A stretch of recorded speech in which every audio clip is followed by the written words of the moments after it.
പ്രിയക ദൈവത്തിൻ്റെ അതിപരിശുദ്ധവും ഉന്നതവുമായിട്ടുള്ള നാമം ഈ അനുഗ്രഹിക്കപ്പെട്ടതായ പകൽക്കാലം വാഴ്ത്തപ്പെടുമാറാകട്ടെ. വീണ്ടും ദൈവസന്നിധിയിൽ മാറ്റമില്ലാത്തതായ ദൈവത്തിൻ്റെ വചനം പഠിക്കുവാനായിട്ട് കടന്നു വന്നിരിക്കുന്നതായിട്ടുള്ള എല്ലാ പ്രിയമുള്ള ദൈവമക്കളെയും ഓർത്ത് ദൈവത്തെ സ്തുതിക്കുകയും നിങ്ങളേവരെയും യേശു കർത്താവിൻ്റെ നസ്തുല്യ നാമത്തിൽ ഹാർദമായിട്ട് സ്വാഗതം ചെയ്യുകയും ചെയ്യുന്നു. അപ്പോസ്തലനായ വിശുദ്ധ പൗലോസ് തെസ്സലോനിക്കർക്ക് എഴുതിയതായിട്ടുള്ള 1-ാം ലേഖനത്തിൻ്റെ പഠനം കഴിഞ്ഞ ക്ലാസ്സോടുകൂടെ പൂർത്തീകരിക്കാൻ തക്കവണ്ണം ദൈവം നമ്മളെ സഹായിച്ചു. ഇന്ന് മുതൽ നമ്മൾ 2-ാം ലേഖനത്തിലേക്ക് പ്രവേശിക്കുവാനായിട്ട് പോവുകയാണ്. ഈ 2-ാം ലേഖനത്തിൽ കൂടെ ദൈവം നമ്മളോട് പറയുവാനായിട്ട് ആഗ്രഹിക്കുന്ന കാര്യങ്ങളെ കേൾക്കുവാൻ, മനസ്സിലാക്കുവാൻ നമുക്ക് ശ്രദ്ധയോടുകൂടെ ദൈവസന്നിധിയിൽ ഈ പകൽക്കാലം ആയിരിക്കാം. 2 തെസ്സലോനിയൻസ് എഴുതുന്നതായിട്ടുള്ള വേളയിൽ 1 തെസ്സലോനിയൻസ് ലേഖനം എഴുതി തെസ്സലോനിക്കർക്ക് അയച്ച് കൊടുത്തതിന് ശേഷം അധികം സമയം കഴിയുന്നതിന് മുന്നമേ ഈ 2-ാമത്തെ ലേഖനവും പൗലോസ് അപ്പോസ്തലൻ കൊരിന്തിൽ വെച്ച് എഴുതി അവർക്ക് അയക്കുവാനായിട്ട് ഇടയായി തീരുകയാണ്. 1-ാം ലേഖനത്തിലെ പ്രധാനപ്പെട്ട പ്രതിപാദ്യ വിഷയം ക്രിസ്തുവിൻ്റെ മടങ്ങിവരവ് എന്നുള്ളതായിരുന്നു. 1-ാം ലേഖനത്തിലെ ഏറ്റവും ഇമ്പോർട്ടൻ്റ് ആയിട്ടുള്ളതായ theme the second coming of Christ Jesus. 2nd ലെറ്ററിലേക്ക് അല്ലെങ്കിൽ 2 തെസ്സലോനിയൻസിലേക്ക് പ്രവേശിക്കുമ്പോൾ, 2-ാം ലേഖനത്തിലേക്ക് പ്രവേശിക്കുമ്പോൾ ദൈവത്തിൻ്റെ നാൾ, ക്രിസ്തുവിൻ്റെ നാൾ എന്നുള്ളതായ വിഷയമാണ് പ്രധാനമായിട്ടുള്ളത്. അപ്പോൾ നമുക്കിത് കേൾക്കുമ്പോൾ സ്വാഭാവികമായിട്ട് ഒരു കൺഫ്യൂഷൻ തോന്നുവാനായിട്ടുള്ള സാധ്യത വളരെ കൂടുതലാണ്. 1-ാമത്തെ ലേഖനത്തിൽ the second coming of Christ Jesus, 2nd ലേഖനത്തിലേക്ക് വരുമ്പോൾ കർത്താവിൻ്റെ നാൾ, the day of the Lord. അപ്പോൾ ഇത് രണ്ടും ഒന്നല്ലേ എന്നുള്ളതായ ഒരു ചിന്ത നമ്മുടെ ഉള്ളിലേക്ക് വരാനായിട്ടുള്ള സാധ്യത വളരെ കൂടുതലാണ്. എന്നാൽ ഇത് രണ്ടും രണ്ടാണ്. 1-ാം ലേഖനത്തിൽ അവതരിപ്പിക്കുന്നതായിട്ടുള്ള ക്രിസ്തുവിൻ്റെ വരവ്, ദൈവസഭയെ ചേർക്കുവാൻ കർത്താവ് യേശു തമ്പുരാൻ മധ്യാകാശത്തിൽ എഴുന്നള്ളുന്നതായിട്ടുള്ളതും തൻ്റെ വിശുദ്ധന്മാരെ തൻ്റെ സവിധത്തിലേക്ക് ചേർക്കുകയും ചെയ്യുന്നതായിട്ടുള്ള കാര്യത്തെക്കുറിച്ചാണ് അവിടെ പറയുന്നത്. 2-ാം ലേഖനത്തിലേക്ക് വരുമ്പോൾ the day of the Lord എന്ന് പറയുമ്പോൾ, കർത്താവിൻ്റെ നാളെന്ന് പറയുമ്പോൾ 70-ാമത്തെ ആഴ്ചവട്ടത്തോടു കൂടെയുള്ള ബന്ധത്തിലും കർത്താവിൻ്റെ മഹത്വ പ്രത്യക്ഷതയോടുകൂടെയുള്ള ബന്ധത്തിലും നടക്കുന്നതായിട്ടുള്ള സംഭവങ്ങളാണ് പ്രധാനമായിട്ട് സംഭവിക്കുന്നത്. നമുക്കറിയാം, യേശു കർത്താവിൻ്റെ 2-ാം വരവ് നമ്മൾ ഈ ലേഖനം കഴിഞ്ഞു കഴിഞ്ഞാൽ ഉടനടി നമ്മളത് ആരംഭിക്കുകയാണ്. യേശു കർത്താവിൻ്റെ 2-ാം വരവ് എന്നുള്ളതായ വിഷയത്തോടുള്ള ബന്ധത്തിൽ നമ്മൾ ചിന്തിക്കുമ്പോഴാണ് ഈ കാര്യങ്ങൾ മുഴുവൻ നമുക്ക് കാണാനായിട്ട് സാധിക്കുന്നത്. പ്രത്യേകിച്ചും ബുക്ക് ഓഫ് റെവലേഷൻ നമ്മൾ പഠിക്കുന്നതായിട്ടുള്ള സമയത്ത് 70-ാം ആഴ്ചവട്ടം തുടങ്ങുന്നതിനെക്കുറിച്ചാണ് അവിടെ നമ്മൾ കാണുന്നത്. 7 ആഴ്ചവട്ടത്തെക്കുറിച്ചാണ് ബുക്ക് ഓഫ് റെവലേഷൻ സംസാരിക്കുന്നത് എന്ന് ഓർത്തുകൊള്ളാം. ആ 70-ാമത്തെ ആഴ്ചവട്ടത്തിൽ ഞാൻ ഇതിനോടകം പല മെസ്സേജുകളിലും ക്ലാസ്സുകളിലും പല പ്രാവശ്യം പറഞ്ഞു, 3 സീരീസ് ഓഫ് ജഡ്ജ്മെൻറ്റ് ഭൂമിയിലേക്ക് ഇറങ്ങുന്നതാണ്, അല്ലെങ്കിൽ ദൈവത്തിൻ്റെ കോപം ഭൂമിയിലേക്ക് ഇറങ്ങുന്ന സമയമാണ് ഈ 70-ാമത്തെ ആഴ്ചവട്ടം. അതിലാദ്യം 7 സീൽസ് ഓപ്പൺ ചെയ്യുമ്പോൾ, 7 മുദ്രകൾ ഓപ്പൺ ചെയ്യുമ്പോൾ സംഭവിക്കുന്നതായിട്ടുള്ള കാര്യങ്ങളെക്കുറിച്ച് 6-ാമത്തെ അധ്യായം മുതൽ രേഖപ്പെടുത്തിയിരിക്കുന്നതായിട്ട് നമുക്ക് കാണുവാൻ കഴിയും. പിന്നീട് 2nd സീരീസ് ഓഫ് ജഡ്ജ്മെൻറ്റ്, അല്ലെങ്കിൽ ദൈവകോപം 2ാമത്തെ സെറ്റ് ഓഫ് ദൈവകോപം ഇറങ്ങുന്നത്, ദ റാത്ത് ഓഫ് ഗോഡ് ഇറങ്ങുന്നത്, ദൈവത്തിൻ്റെ കാഹളം, 7 ദൂതന്മാർ 7 കാഹളങ്ങൾ ധ്വനിപ്പിക്കും. 7 trumpets, when the 7 trumpets blows, that time the judgment or the wrath of God will come into this world. അതാണ് 2nd സീരീസ്. ഇത് 3rd സീരീസ് എന്ന് പറയുന്നത് ക്രോധകലശം, ദ റാത്ത് ഓഫ് ബോൾ, ക്രോധകലശം ഭൂമിയിലേക്ക് ഇറങ്ങും. അതാണ് 3ാമത്തെ സീരീസ് ഓഫ് ജഡ്ജ്മെൻ്റ് എന്ന് പറയുന്നത്. അപ്പോൾ ഈ 3 കൂട്ടം കാര്യങ്ങളും നടക്കുന്നത് 70-ാം ആഴ്ചവട്ടത്തിലാണ് എന്നുള്ളത് വ്യക്തമായിട്ട് ഓർത്തുകൊള്ളണം. നമ്മളിപ്പോൾ 69 ആഴ്ചവട്ടം കഴിഞ്ഞിട്ട് നിൽക്കുകയാണ്. 69 ആഴ്ചവട്ടം കഴിഞ്ഞു, എന്നാൽ 70-ാമത്തെ ആഴ്ചവട്ടം ആരംഭിച്ചിട്ടില്ല. 69-നും 70-നും ഇടയ്ക്കുള്ളതായ ഈ പീരീഡിനെ പറയുന്നതാണ് ഗ്രേസ് പീരീഡ് എന്ന് പറയുന്നത്, കൃപായുഗം എന്ന് പറയുന്നത്. നമ്മളതുകൊണ്ടാണ് ഈ യുഗത്തെ കൃപായുഗം എന്ന് വിളിക്കുന്നത്. ഈ യുഗത്തിൽ നമുക്ക് രക്ഷിക്കപ്പെടുവാനായിട്ട് ഒരു ഡിമാൻഡുകളുമില്ല. കർത്താവായ യേശു ക്രിസ്തുവിനെ രക്ഷിതാവായി സ്വീകരിക്കുന്നവർക്ക് എല്ലാവർക്കും രക്ഷിക്കപ്പെടുവാനായിട്ടും അവൻ്റെ മക്കളായി തീരാനായിട്ടുമുള്ള അവകാശം കൊടുത്തിരിക്കുന്നതായിട്ടുള്ളൊരു സമയമാണ് ഈ ഗ്രേസ് പീരീഡ്. ഇത് കൃപായുഗം എന്നതിനെ അതുകൊണ്ടാണ് വിളിക്കുന്നത്. എന്നാൽ 70-ാമത്തെ ആഴ്ചവട്ടം ആരംഭിക്കുന്നത് സഭയുടെ ഉൾപ്രാപണത്തോടു കൂടെയാണ് 70-ാമത്തെ ആഴ്ചവട്ടം ആരംഭിക്കുന്നത്. ആ 70-ാമത്തെ ആഴ്ചവട്ടം ആരംഭിക്കുമ്പോഴാണ് എന്ത് സംഭവിക്കുന്നതെന്ന് ചോദിച്ചു കഴിഞ്ഞാൽ യെരുശലേമിലെ അടുത്ത ദേവാലയം പണിയുവാനായിട്ട് പോകുന്നത് എന്നോർത്തുകൊള്ളണം. ആ യെരുശലേം ദേവാലയം പണിയുവാനായിട്ടുള്ള സാഹചര്യങ്ങൾ അന്ന് സംജാതമാകും. ഇന്നും നമ്മൾ നോക്കിക്കഴിഞ്ഞു കഴിഞ്ഞാൽ വേൾഡ് നേഷൻസ് ഒക്കെ അതിന് അനുകൂലമായി വന്നുകൊണ്ടിരിക്കുന്ന ഒരു കാലഘട്ടത്തിലേക്കാണ്. ഇനി ഒരു വൺ വേൾഡ് ലീഡർ എഴുന്നള്ളും. ആ ഒരു വൺ വേൾഡ് ലീഡർ വന്നു കഴിയുമ്പോൾ സംഭവിക്കുന്നത് അതിനുള്ള പെർമിഷൻ ഉണ്ടാകും. അങ്ങനെ പെർമിഷൻ വരുന്നതായിട്ടുള്ള വേളയിൽ അവിടെ ആലയം പണിയുവാനായിട്ട് ഇടയായിത്തീരും. അങ്ങനെ ആലയം പണിത് ആദ്യത്തെ ആ 70 ആഴ്ചവട്ടത്തിൻ്റെ 7 വർഷമാണ് ഒരാഴ്ചവട്ടം. ആ 70 ആഴ്ചവട്ടത്തിൻ്റെ ഫസ്റ്റ് ഹാഫ് എന്ന് പറയുന്നത് 1260 ദിവസം. അതായത് ഒരു കാലം, ഇരിക്കാലം, അരക്കാലം, ഒരു കാലം, ഇരുക്കാലം, ഇങ്ങനെയാണ് പറഞ്ഞിരിക്കുന്നത്. അതായത് അരക്കാലം എന്ന് പറയുമ്പോൾ 6 മാസം, ഒരു കാലം എന്ന് പറയുമ്പോൾ 1 വർഷം, 2 കാലം എന്ന് പറയുമ്പോൾ 2 വർഷം, മൊത്തം 3.5 വർഷം. 1260 ദിവസങ്ങൾ അടങ്ങുന്നതാണ് ഫസ്റ്റ് ഹാഫ് എന്ന് ഓർക്കണം. ഈ ഫസ്റ്റ് ഹാഫിൽ ലോകത്തിൽ വളരെ ശാന്തതയോടുകൂടെ പോകുന്ന ഒരു അറ്റ്മോസ്ഫിയർ ക്രിയേറ്റ് ചെയ്യുവാനായിട്ട് അന്നത്തെ എതിർ ക്രിസ്തു കഠിന പ്രയത്നം ചെയ്യും. പക്ഷെങ്കിൽ ആ സമയത്തെല്ലാം ലോകത്തിൽ യുദ്ധങ്ങൾ നിരനിരയായി വന്നുകൊണ്ടിരിക്കുന്ന ഒരു കാലഘട്ടമായിരിക്കും. പ്രതികൂലങ്ങൾ തന്നെയായിരിക്കും ആ സമയത്ത് ഉണ്ടായിക്കൊണ്ടിരിക്കുന്നത്. ദാനിയേൽ പറഞ്ഞു, ശൂന്യമാക്കുന്ന മ്ലേച്ഛത വിശുദ്ധ സ്ഥലത്ത് നിൽക്കുന്നതായിട്ടുള്ള വേളയിൽ അപ്പോൾ മാത്രമാണ് യഹൂദൻ തിരിച്ചറിയുന്നത് ഇവൻ ഞങ്ങളുടെ മശിഹ ആയിട്ട് വന്നവനല്ല.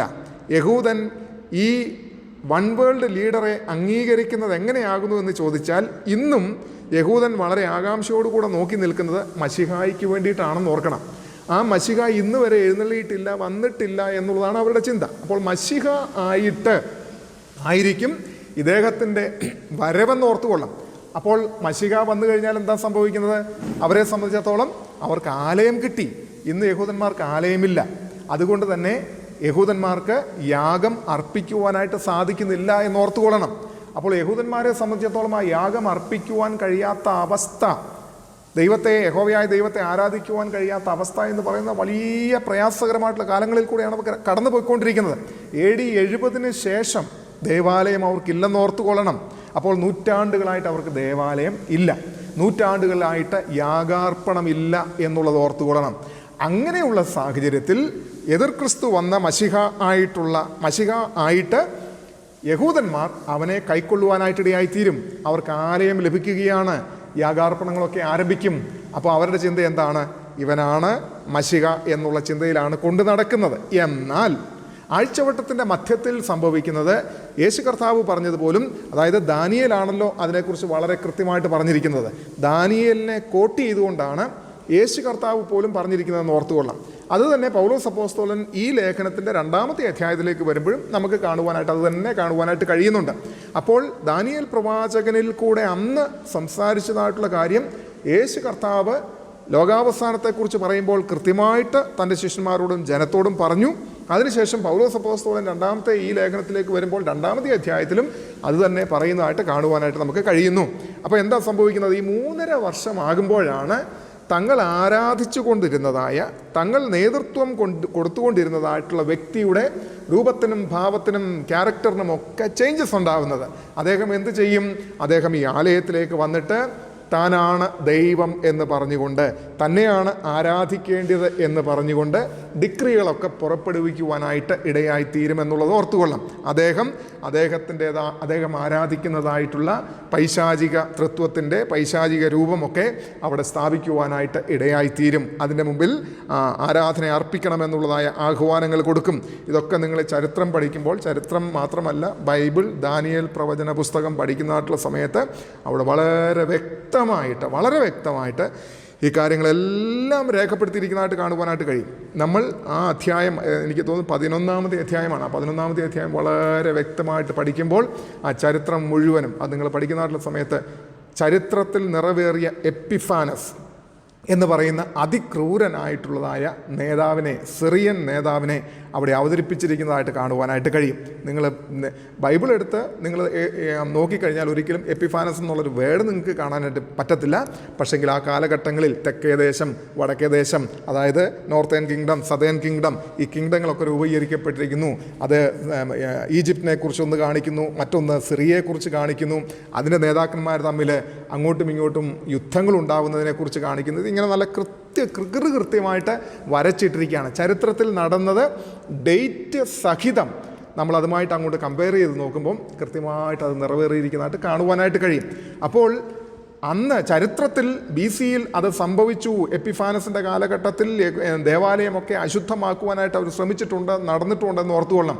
അവിടെ ദേവാലയത്തിൽ പൂജ അർപ്പിച്ചുകൊണ്ടിരുന്ന, ആരാധന അർപ്പിച്ചുകൊണ്ടിരുന്നിട്ടുള്ള പുരോഹിതന്മാരെയൊക്കെ വെട്ടിക്കൊല്ലുവാനായിട്ട് ഇടയായി തീർന്നിട്ടുള്ള സംഭവങ്ങളെക്കുറിച്ചൊക്കെ ചരിത്രത്തിൽ സംഭവിച്ച കാര്യങ്ങൾ രേഖപ്പെടുത്തിയിട്ടുണ്ട് എന്ന് ഓർത്തുകൊള്ളണം. അതുകൊണ്ടാണ് വേദപുസ്തകം ചരിത്രവുമായിട്ട് ബന്ധപ്പെട്ട് കിടക്കുന്നതാണ്, സയൻസുമായിട്ട് ബന്ധപ്പെട്ട് കിടക്കുന്നതാണ്, എല്ലാമായിട്ടും ബന്ധപ്പെട്ട് കിടക്കുന്നതാണ്. അതുകൊണ്ട് ഈ വചനത്തെ നമുക്ക് മാറ്റി നിർത്തിക്കൊണ്ട് ഈ ലോകത്തിൽ ഒരു പരിപാടി നടക്കുകയില്ലെന്ന് ഓർത്തുകൊള്ളാം. വചനം കൃത്യമായിട്ട് അതിനകത്തെല്ലാം രേഖപ്പെടുത്തിയിട്ടുണ്ട്.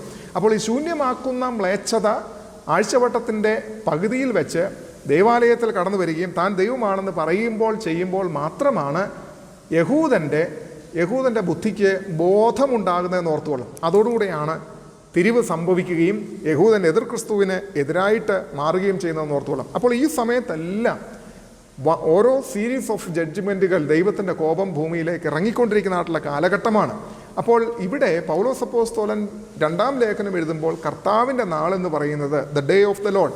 അപ്പോൾ 7-ാമത്തെ ആഴ്ചവട്ടത്തിൻ്റെ അവസാനത്തെങ്കിലാണ് യേശു കർത്താവിൻ്റെ the glorious appearance of Jesus Christ, യേശു കർത്താവിൻ്റെ മഹത്വ പ്രത്യക്ഷത സംഭവിക്കുന്നത് ഈ 7-ാം ആഴ്ചവട്ടത്തിൻ്റെ അവസാനത്തെങ്കിലാണ്.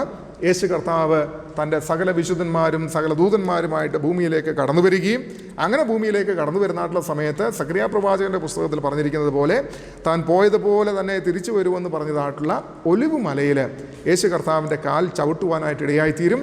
അങ്ങനെ ഒലിവ് മല പിളർന്നു മാറുവാനായിട്ട് ഇടയായിത്തീരും. യെരുശലേം ദേവാലയത്തിൻ്റെ ജസ്റ്റ് ഓപ്പോസിറ്റിലിരിക്കുന്നതാണ് ഈ പറയുന്നതായിട്ടുള്ള ഒലിവ് മൗണ്ട് എന്ന് ഓർത്തുകൊള്ളാം. അവിടെ നിന്നാണ് കർത്താവ് പോകുന്നത്. അവിടേക്ക് തന്നെ കർത്താവ് ലാൻഡ് ചെയ്യുകയും ചെയ്യുമെന്ന് ഓർത്തുകൊള്ളാം. പിന്നീട് അവിടെ നടക്കുന്നത്, അവിടെയാണ് അർമഗദോൻ വാലി. ഇന്ന് നിങ്ങൾ ഇസ്രായേലിൽ പോവുകയാണെന്നുണ്ടെങ്കിൽ നിങ്ങൾക്ക് കാണാനായിട്ട് കഴിയും അർമഗദോൻ വാലി. കർമ്മേൽ പർവ്വതത്തിൽ നിന്ന് നമ്മൾ നോക്കുന്നതായിട്ടുള്ള സമയത്ത്, ഇതൊക്കെ പറയുമ്പോൾ നിങ്ങൾക്ക് വളരെ കൊതിയാണെന്നറിയാം, നിങ്ങൾ എന്നെ കൊണ്ടുപോകാത്തതിന് വഴക്ക് പറയുമെന്നും അറിയാം, പക്ഷേ നിങ്ങളെ കൊണ്ടുപോകും, അത് വേറെ കാര്യം, അത് ഞാനത് നിങ്ങളോട് പറയുന്നത്. കർമ്മേൽ പർവ്വതത്തിൻ്റെ മുകളിൽ നിന്ന് നമ്മളങ്ങോട്ട് നോക്കുന്നതായിട്ടുള്ള സമയത്ത് അതിവിശാലമായ താഴ്വര നമുക്ക് കാണുവാനായിട്ട് കഴിയും. ഏറ്റവും വലിയ രസം, ഞങ്ങൾ ആ താഴ്വരയുടെ നടുവിൽ കൂടെ തന്നെ നമുക്ക് യാത്ര ചെയ്യാനായിട്ട് സാധിക്കും. നമ്മളെ പോകുന്നതായിട്ടുള്ള ടൂറിസ്റ്റ് ബസ് ഓപ്പറേറ്റേഴ്സ് നമ്മളെ അതുവഴി തന്നെയാണ് ഈ വാലിയിൽ കൂടെ നമ്മളെ കൊണ്ടുപോകും. ഏറ്റവും വലിയ രസം എന്താകുന്നു എന്ന് ചോദിച്ചു കഴിഞ്ഞാൽ, അതിവിശാലമായിട്ട് കിടക്കുന്ന താഴ്വരയാണ്. നിങ്ങൾക്ക് പിക്ചറൊക്കെ കാണണമെന്നുണ്ടെങ്കിൽ ഞാൻ നിങ്ങളെ പിന്നീട് കാണിക്കാം. അതിൻ്റെ മുഴുവൻ ഫുൾ വീഡിയോസൊക്കെ ഞങ്ങളുടെ കയ്യിലുണ്ട്. ആ താഴ്വരയിൽ ഇപ്പം കൃഷിയാണ് നടന്നുകൊണ്ടിരിക്കുന്നത്, അഗ്രികൾച്ചറാണ് ഇപ്പം നടന്നുകൊണ്ടിരിക്കുന്നത്. വളരെ അത്ഭുതമെന്ന് നമുക്ക് തോന്നും. ഒറ്റ പെർമനൻ്റ് ബിൽഡിങ് പോലും ആ വാലിയിലില്ല. എല്ലാം ടെമ്പററി ബിൽഡിങ്ങുകളാണ്. എന്ന് പറഞ്ഞു കഴിഞ്ഞാൽ ഈ ഷീറ്റ് കൊണ്ടൊക്കെ ഉണ്ടാക്കി വെക്കത്തില്ല, കാരണം അഗ്രികൾച്ചറൽ ലാൻഡാണ്. അപ്പോൾ അവിടെ ആവശ്യത്തിന് ടെമ്പററി സംഭവം മാത്രം മതി. ഈ കോൺക്രീറ്റിൻ്റെതായിട്ടുള്ള ഒരു സാധനവും ഇല്ല. നമ്മൾ നോക്കിക്കഴിഞ്ഞാൽ ശൂന്യമായിട്ട് കിടക്കുക. കണ്ണത്താ ദൂരത്ത് ഇങ്ങനെ നീണ്ടു നിവർന്ന് ഈ വാലി ഇങ്ങനെ കിടക്കുക. ആ വാലിയുടെ നടുവിൽ കൂടെയാണ് നമ്മൾ അതിൻ്റെ മുകളിൽ നിന്നായിട്ടുള്ള സമയത്ത്, ഈ കർമ്മേൽ പർവ്വതത്തിൽ നിന്ന് ഇത് കാണുകയും ഷൂട്ട് ചെയ്യുകയും ചെയ്തായിട്ടുള്ള സമയത്ത് എൻ്റെ മനസ്സിൽ കൂടെ പോയതായിട്ടുള്ള ചിന്ത, ഈ 70-ാമത്തെ ആഴ്ചവട്ടത്തിൻ്റെ അവസാനത്തെങ്കിൽ യേശു കർത്താവിൻ്റെ മഹത്വ പ്രത്യക്ഷതയോടുള്ള ബന്ധത്തിൽ കോടാനുകോടി സൈന്യങ്ങൾ മരിച്ചു വീഴുവാൻ പോകുന്ന ഒരു സ്ഥലത്തിൻ്റെ നടുവിൽ കൂടെയാണല്ലോ ഞങ്ങൾ കടന്നു വന്നത് എന്നോർക്കുവാനായിട്ടിടയായിത്തീർന്നു. അതായത് കിഴക്ക് നിന്ന് വരുന്ന രാജ്യങ്ങളും വടക്ക് നിന്ന് വരുന്നതായിട്ടുള്ള, അതായത് പാശ്ചാത്യ രാജ്യങ്ങളും കിഴക്കൻ രാജ്യങ്ങളും കൂടെ ഒരുമിച്ച് എത്തുന്നതായിട്ടുള്ള സ്ഥലമാണ്. അങ്ങനെ പരസ്പരം യുദ്ധം ചെയ്യുവാനായിട്ട് ഏകദേശം 20 കോടിയിൽ പരം വരുന്നതായിട്ടുള്ള സൈന്യങ്ങൾ. അപ്പോൾ നമ്മൾ ഓർക്കും, ഇത്രയും എൻ്റെ മനസ്സിലെ ചിന്ത, അവിടെ പോകുന്നതിന് മുമ്പ് എൻ്റെ മനസ്സിലൊരു ചിന്ത, ഈ 20 കോടി സൈന്യത്തിന് അണിനിരന്ന് നിൽക്കുവാൻ അർമഗദോൻ വാലിയിൽ സ്ഥലമുണ്ടോ? ഉണ്ട്. കണ്ട് ബോധ്യപ്പെട്ടതായിട്ടുള്ള ഒരു വ്യക്തിയാണ് ഞാൻ. 20 കോടി വരുന്നതായിട്ടുള്ള അവരുടെ വാഹനങ്ങൾക്കും, കാരണം കുതിരപ്പുറത്തൊന്നും അല്ലല്ലോ വരുന്നത്, കുതിരയിലും വരും, വാഹനങ്ങളിൽ വരും, സൈന്യവാഹനങ്ങൾ, ഇതിനെല്ലാം 20 കോടിയിൽ പരം വരുന്നതായിട്ടുള്ള സൈന്യത്തിന് അണിനിരന്ന് നിൽക്കത്തക്ക രീതിയിലുള്ള വലിയ ഒരു വാലിയാണ് Jehoshaphat valley, Armageddon valley, Megiddo valley എന്നുള്ള പല നാമങ്ങളിൽ അറിയപ്പെടുന്നതായിട്ടുള്ള, അർമഗദോൻ വാർ എന്നാണ് അവസാനം ഇത് അറിയപ്പെടുന്നത്. ആ അർമഗദോനിന് പല പേരുകളുണ്ട്. യഹോശാഫാത്ത് വാലി എന്ന് പറയും, മെഗിദോ താഴ്വര എന്ന് പറയും, അർമഗദോൻ വാലി എന്ന് പറയും. ഇങ്ങനെ പല പേരുകൾ അതിനെ കാണുവാനായിട്ട് സാധിക്കും. അവിടെയാണ് ഈ യുദ്ധം, യേശു കർത്താവ് പരസ്പരം പോരടിക്കുവാനായിട്ട് കടന്നു വരുന്നതായിട്ടുള്ള 2 സഖ്യങ്ങൾ യേശു കർത്താവിൻ്റെ വരവോടുകൂടെ യേശു കർത്താവിൻ്റെയും സൈന്യത്തെയും യുദ്ധം ചെയ്യുവാനായിട്ട് ആരംഭിക്കുമെന്ന് ഓർത്തുകൊള്ളാം. അങ്ങനെ യുദ്ധം ചെയ്യുവാനായിട്ട് ആരംഭിക്കുന്നതായിട്ടുള്ള സമയത്ത് സംഭവിക്കുന്നത് എന്താകുന്നു എന്ന് ചോദിച്ചു കഴിഞ്ഞാൽ, ആകാശത്തു നിന്നും ആലിപ്പഴങ്ങൾ ഭൂമിയിലേക്ക് പെയ്യുവാനായിട്ട് തുടങ്ങും. ആലിപ്പഴങ്ങൾ ഭൂമിയിലേക്ക്, ഞാൻ ഈ പറയുന്നതൊക്കെ ബൈബിൾ റെഫറൻസുകളൊന്നും എടുക്കാതെ ഈ പറയുന്നത്, ആ വഴിക്ക് ഞാൻ പോയി കഴിഞ്ഞാൽ ബൈബിളിലുള്ള കാര്യങ്ങൾ, അച്ചട്ടായിട്ടുള്ള കാര്യങ്ങൾ മാത്രമാണ് പറയുന്നത്. ഞാൻ പറഞ്ഞല്ലോ, സെക്കൻഡ് കമ്മിങ്ങിനെ കുറിച്ച് പഠിപ്പിക്കുമ്പോൾ ഈ ഭാഗം ഒന്നുകൂടെ പരാമർശിക്കാം. അപ്പോൾ ഇൻ ഡീറ്റെയിൽ നിങ്ങൾക്ക് അതിൻ്റെ നോട്ടുകളൊക്കെ ഞാൻ തന്നോളൂ. ഇപ്പോൾ ഒരു ബ്രീഫിങ് മാത്രം പറയുന്നുള്ളതേ ഉള്ളൂ.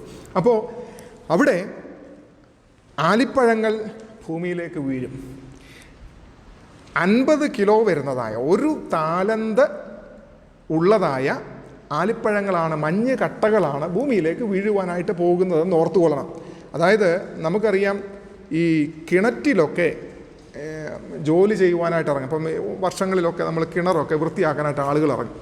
അപ്പോൾ ഈ കിണറിൻ്റെ കരയിൽ നിൽക്കുന്നതായിട്ടുള്ള ഒരു 20 അടി അല്ലെങ്കിൽ 30 അടി അല്ലെങ്കിൽ 50 അടി താഴ്ചയുള്ളതായിട്ടുള്ള ഒരു കിണറ്റിൽ അടിയിൽ നിന്നുകൊണ്ട് പ്രവർത്തിക്കുന്ന ഒരാളുടെ മേലെ കരയിൽ നിൽക്കുന്നവരോട് പറയും, കരയ്ക്ക് നിൽക്കരുതെന്ന് പറയും, മാറി നിൽക്കാൻ പറയും. കാരണം മുകളിൽ നിന്ന് ഒരു കുഞ്ഞ് കല്ല്, ഒരു ചെറിയ കല്ല് ഈ ആഴത്തിലേക്ക് പോയി വീഴുമ്പോഴത്തേനുണ്ടല്ലോ, വലിയ കല്ല് വന്ന് ദേഹത്ത് വീഴുന്ന പ്രതീതിയാണ്. കാരണം ഞാൻ പണ്ട് കാലത്ത് എൻ്റെ വീട്ടിലത്തെ കിണർ ഇറക്കാനായിട്ട് ഇറങ്ങുമ്പം എൻ്റെ ഫാദർ പറയും, ഈ സൈഡിലൊക്കെ പിള്ളേർ നിൽക്കാന്ന് പറയും, എടാ മാറി നിൽക്കുക, ഒരു കല്ല് പോലും കൊച്ചിൻ്റെ ദേഹത്ത് വീഴാൻ പാടില്ല എന്ന് പറഞ്ഞുകൊണ്ട് പറയും. കാരണം ഇത് വീണ് കഴിഞ്ഞ് കഴിഞ്ഞാൽ തലയിലങ്ങാള വീഴുന്നുണ്ടെങ്കിൽ പറയേണ്ട, സ്വർഗം കാണും. അതുപോലത്തെ വേദന, കുഞ്ഞു കല്ലായിരിക്കും വീഴുന്നത്, പക്ഷേ അതിൻ്റെ ഇമ്പാക്റ്റ് വലുതാണെന്ന് ഓർത്തോളാം. എന്താകുന്നു എന്ന് ചോദിച്ചു കഴിഞ്ഞാൽ, ഈ ആലിപ്പഴങ്ങൾ, അതായത് ഈ മഞ്ഞ് കട്ടകൾ, 1 താലന്ത് വെയിറ്റുള്ളതായ മഞ്ഞ് കട്ടകൾ, 1 താലന്ത് എന്ന് പറഞ്ഞാൽ 50 കിലോ. ഈ 50 കിലോ വെയിറ്റ് ഉള്ളതായ, ഇവിടെ നല്ല മിസൈലും പിടിച്ചുകൊണ്ടാണ് അളിയന്മാരൊക്കെ താഴെ നിൽക്കുന്നത് കേട്ടോ. ഇപ്പോൾ ഇന്നലെ റഷ്യയുടെ ഒരു പുതിയ മിസൈൽ വന്നു, നിങ്ങളൊക്കെ കണ്ടോ കേട്ടോ എന്ന് എനിക്കറിയത്തില്ല. സാത്താൻ 2 എന്നതാണ് ആ മിസൈലിനിട്ടിരിക്കുന്ന പേര്. സാത്താൻ 2 ഇന്നലെ വന്നിരിക്കുന്നതാണ്. അതായത് ഭൂമിയുടെ ഒരു വശത്ത് നിന്ന് ഇത് വിട്ട് കഴിഞ്ഞാൽ ഭൂമിയെ അടിച്ച് തുളച്ച് ഇത് അപ്പുറത്ത് പോകും. അതായത് ഭൂമിയെ കിഴിച്ച് അപ്പുറത്ത് ഇറങ്ങത്തക്ക രീതിയിലുള്ള പവർ ഉള്ളതാണ് ഈ മിസൈലെന്നാണ് അവർ അവകാശപ്പെടുന്നത്, റഷ്യയുടെ മിസൈലാണ്. അപ്പോൾ ഇങ്ങനെ ഭൂമിയെ കിഴിക്കാനും അപ്പുറം തകർക്കാനും ശക്തിയുള്ള മിസൈലുമായിട്ടാണ് അളിയന്മാരെല്ലാം കൂടെ താഴെ നിന്ന് മേപ്പോട്ട് യേശു കർത്താവിനെയും സൈന്യത്തിനെയും വേണ്ടി എയിം ചെയ്ത് നിൽക്കുന്നതെന്ന് ഓർക്കണം. ആ സമയത്ത് സംഭവിക്കുന്നത് എന്താകുന്നു എന്ന് ചോദിച്ചു കഴിഞ്ഞാൽ, ആകാശത്തു നിന്നും മഞ്ഞ് കട്ടകൾ ഭൂമിയിലേക്ക് വർഷിക്കും. നമുക്ക് തോന്നും ഇതെങ്ങനെ സംഭവിക്കും. നമുക്കറിയാം, ഫ്ലൈറ്റിലൊക്കെ യാത്ര ചെയ്തിട്ടുള്ളവരാണ് നിങ്ങളെല്ലാവരും. ഫ്ലൈറ്റിൽ യാത്ര ചെയ്യുന്നവർക്കറിയാം, ഒരു ഇത്ര അടി ഉയരത്തിലേക്ക് ഫ്ലൈറ്റ് പോയി കഴിഞ്ഞു കഴിഞ്ഞാൽ അവിടുത്തെ സെൻറ്റിഗ്രേഡ് എന്ന് പറയുന്നത് -55 -60 ലെവലിലാണ് ഇത് പോകുന്നതെന്ന് ഓർത്തുകൊള്ളാം. വളരെ എന്ന് പറഞ്ഞു കഴിഞ്ഞാൽ ആ ഒരു ലെവലിലാണ് അതിൻ്റെ പരിപാടി നിൽക്കുന്നതെന്ന് ഓർത്തുകൊള്ളാം. അപ്പോൾ ഫ്രീസിങ് കോൾഡാണ്. അതായത് ഈ നയാഗ്ര വെള്ളച്ചാട്ടം, അമേരിക്കയിലെ നയാഗ്ര വെള്ളച്ചാട്ടം ഒരു -35 ഡിഗ്രി വന്നു കഴിയുമ്പോഴത്തേനും അത് ഫ്രീസ് ആവും. ചില സമയങ്ങളിൽ അവിടെ 55-60 ഡിഗ്രിയിലേക്കാണ് പോകുന്നത്, -65 ഡിഗ്രിയിലേക്ക് പോകും. അപ്പം നമ്മൾ ചെന്ന് കഴിഞ്ഞാൽ നമുക്ക് കാണാനായിട്ട് പറ്റും, എന്താണ് ഈ മെഴുക് ഉരുകി നിൽക്കുന്ന ആ രംഗം നിങ്ങൾ കണ്ടിട്ടില്ലേ? അതുപോലാണ് ഈ നയാഗ്ര വെള്ളച്ചാട്ടം എന്ന് പറഞ്ഞു കഴിഞ്ഞാൽ അതിഭയങ്കരമായിട്ടുള്ള വെള്ളച്ചാട്ടമാണെന്ന് ഓർത്തോളാം. അത്രയ്ക്ക് ഫോഴ്സിൽ വരുന്നത് ആ സാധനങ്ങൾ നമ്മൾ നോക്കുന്ന സമയത്ത് ഇങ്ങനെ ഫ്രീസായിട്ട് ഇങ്ങനെ മെഴുകുതിരിയൊക്കെ ഇങ്ങനെ ഉരുകി നിൽക്കുന്ന അതേ പരുവത്തിൽ നമുക്ക് നിൽക്കുന്നതായിട്ട്, നല്ല ക്രിസ്റ്റലായിട്ട് നിൽക്കുന്നതായിട്ട് കാണാനായിട്ട് സാധിക്കും. സ്വർഗത്തിലെ ദൈവത്തിന് കഴിയാത്തതായിട്ടുള്ള ഒന്നുമില്ലെന്ന് ഓർത്തോളം. അവൻ തൻ്റെ ഭണ്ഡാരങ്ങളിൽ, അങ്ങനെ തന്നെയാണ് വേർഡ് ഉപയോഗിച്ചിരിക്കുന്നത് ബൈബിൾ, അവൻ തൻ്റെ ഭണ്ഡാരങ്ങളിൽ അതിനെ സംഗ്രഹിച്ചു വെച്ചിരിക്കുകയാണെന്ന് ഓർത്തുകൊള്ളാം. സമയമാകുമ്പോൾ ഇത് ഡെലിവറി ചെയ്യപ്പെടും. അങ്ങനെ വരുന്നതായിട്ടുള്ള സമയത്ത് എന്താകുന്നു എന്ന് ചോദിച്ചു കഴിഞ്ഞാൽ, ഈ മഞ്ഞുകട്ടകൾ ഭൂമിയിലേക്ക് വീഴുമ്പോൾ പ്രത്യേകിച്ച് അർമ്മഗദോൻ വാലിയിലേക്ക് വീഴുമ്പോൾ, ഓരോരുത്തരുടെ മുകളിലേക്ക് വീഴുമ്പോൾ എന്താ സംഭവിക്കും? ഇത്രയും ഹൈറ്റിൽ നിന്ന് വരുന്നതാണെന്ന് ഓർത്തുകൊള്ളാം. ഇത് താഴെ വരുമ്പോഴാണ് ഒരു താലന്തെന്ന് പറയുന്നത്. ആ ഒരു താലന്ത് ഇത് ഇങ്ങോട്ട് വീഴുമ്പോഴേക്കും ചതഞ്ഞ് അരഞ്ഞ് പോകുന്നത്. ഒരുത്തൻ്റെ മേളിൽ ഒന്നല്ല വീഴുന്നതെന്ന് ഓർത്തോണം. വെടിയുണ്ടകൾ വീഴുന്നത് പോലെ പടപടാന്ന് പറഞ്ഞുകൊണ്ടായിരിക്കും ഈ സംഭവം ഇങ്ങോട്ട് വരുന്നത്. അപ്പോൾ ഒരുത്തൻ്റെ മുകളിൽ തന്നെ ഒരു 100 കണക്കിനായിരിക്കും ചിലപ്പോൾ ഇത് വീഴുന്നത്. അപ്പോൾ പിന്നെ അവൻ്റെ അവസ്ഥ എന്താണെന്നൊന്നും നിങ്ങളൊന്ന് ചിന്തിച്ച് നോക്കിക്കേ. നമ്മുടെ പിള്ളേരുടെ ഭാഷയിൽ പറഞ്ഞു കഴിഞ്ഞാൽ ഭിത്തിയെ തേച്ചൊട്ടിച്ചെന്നൊക്കെ പറയുന്നത് പോലെ ഫ്ലാറ്റായിട്ട് ഇങ്ങനെ കിടക്കും.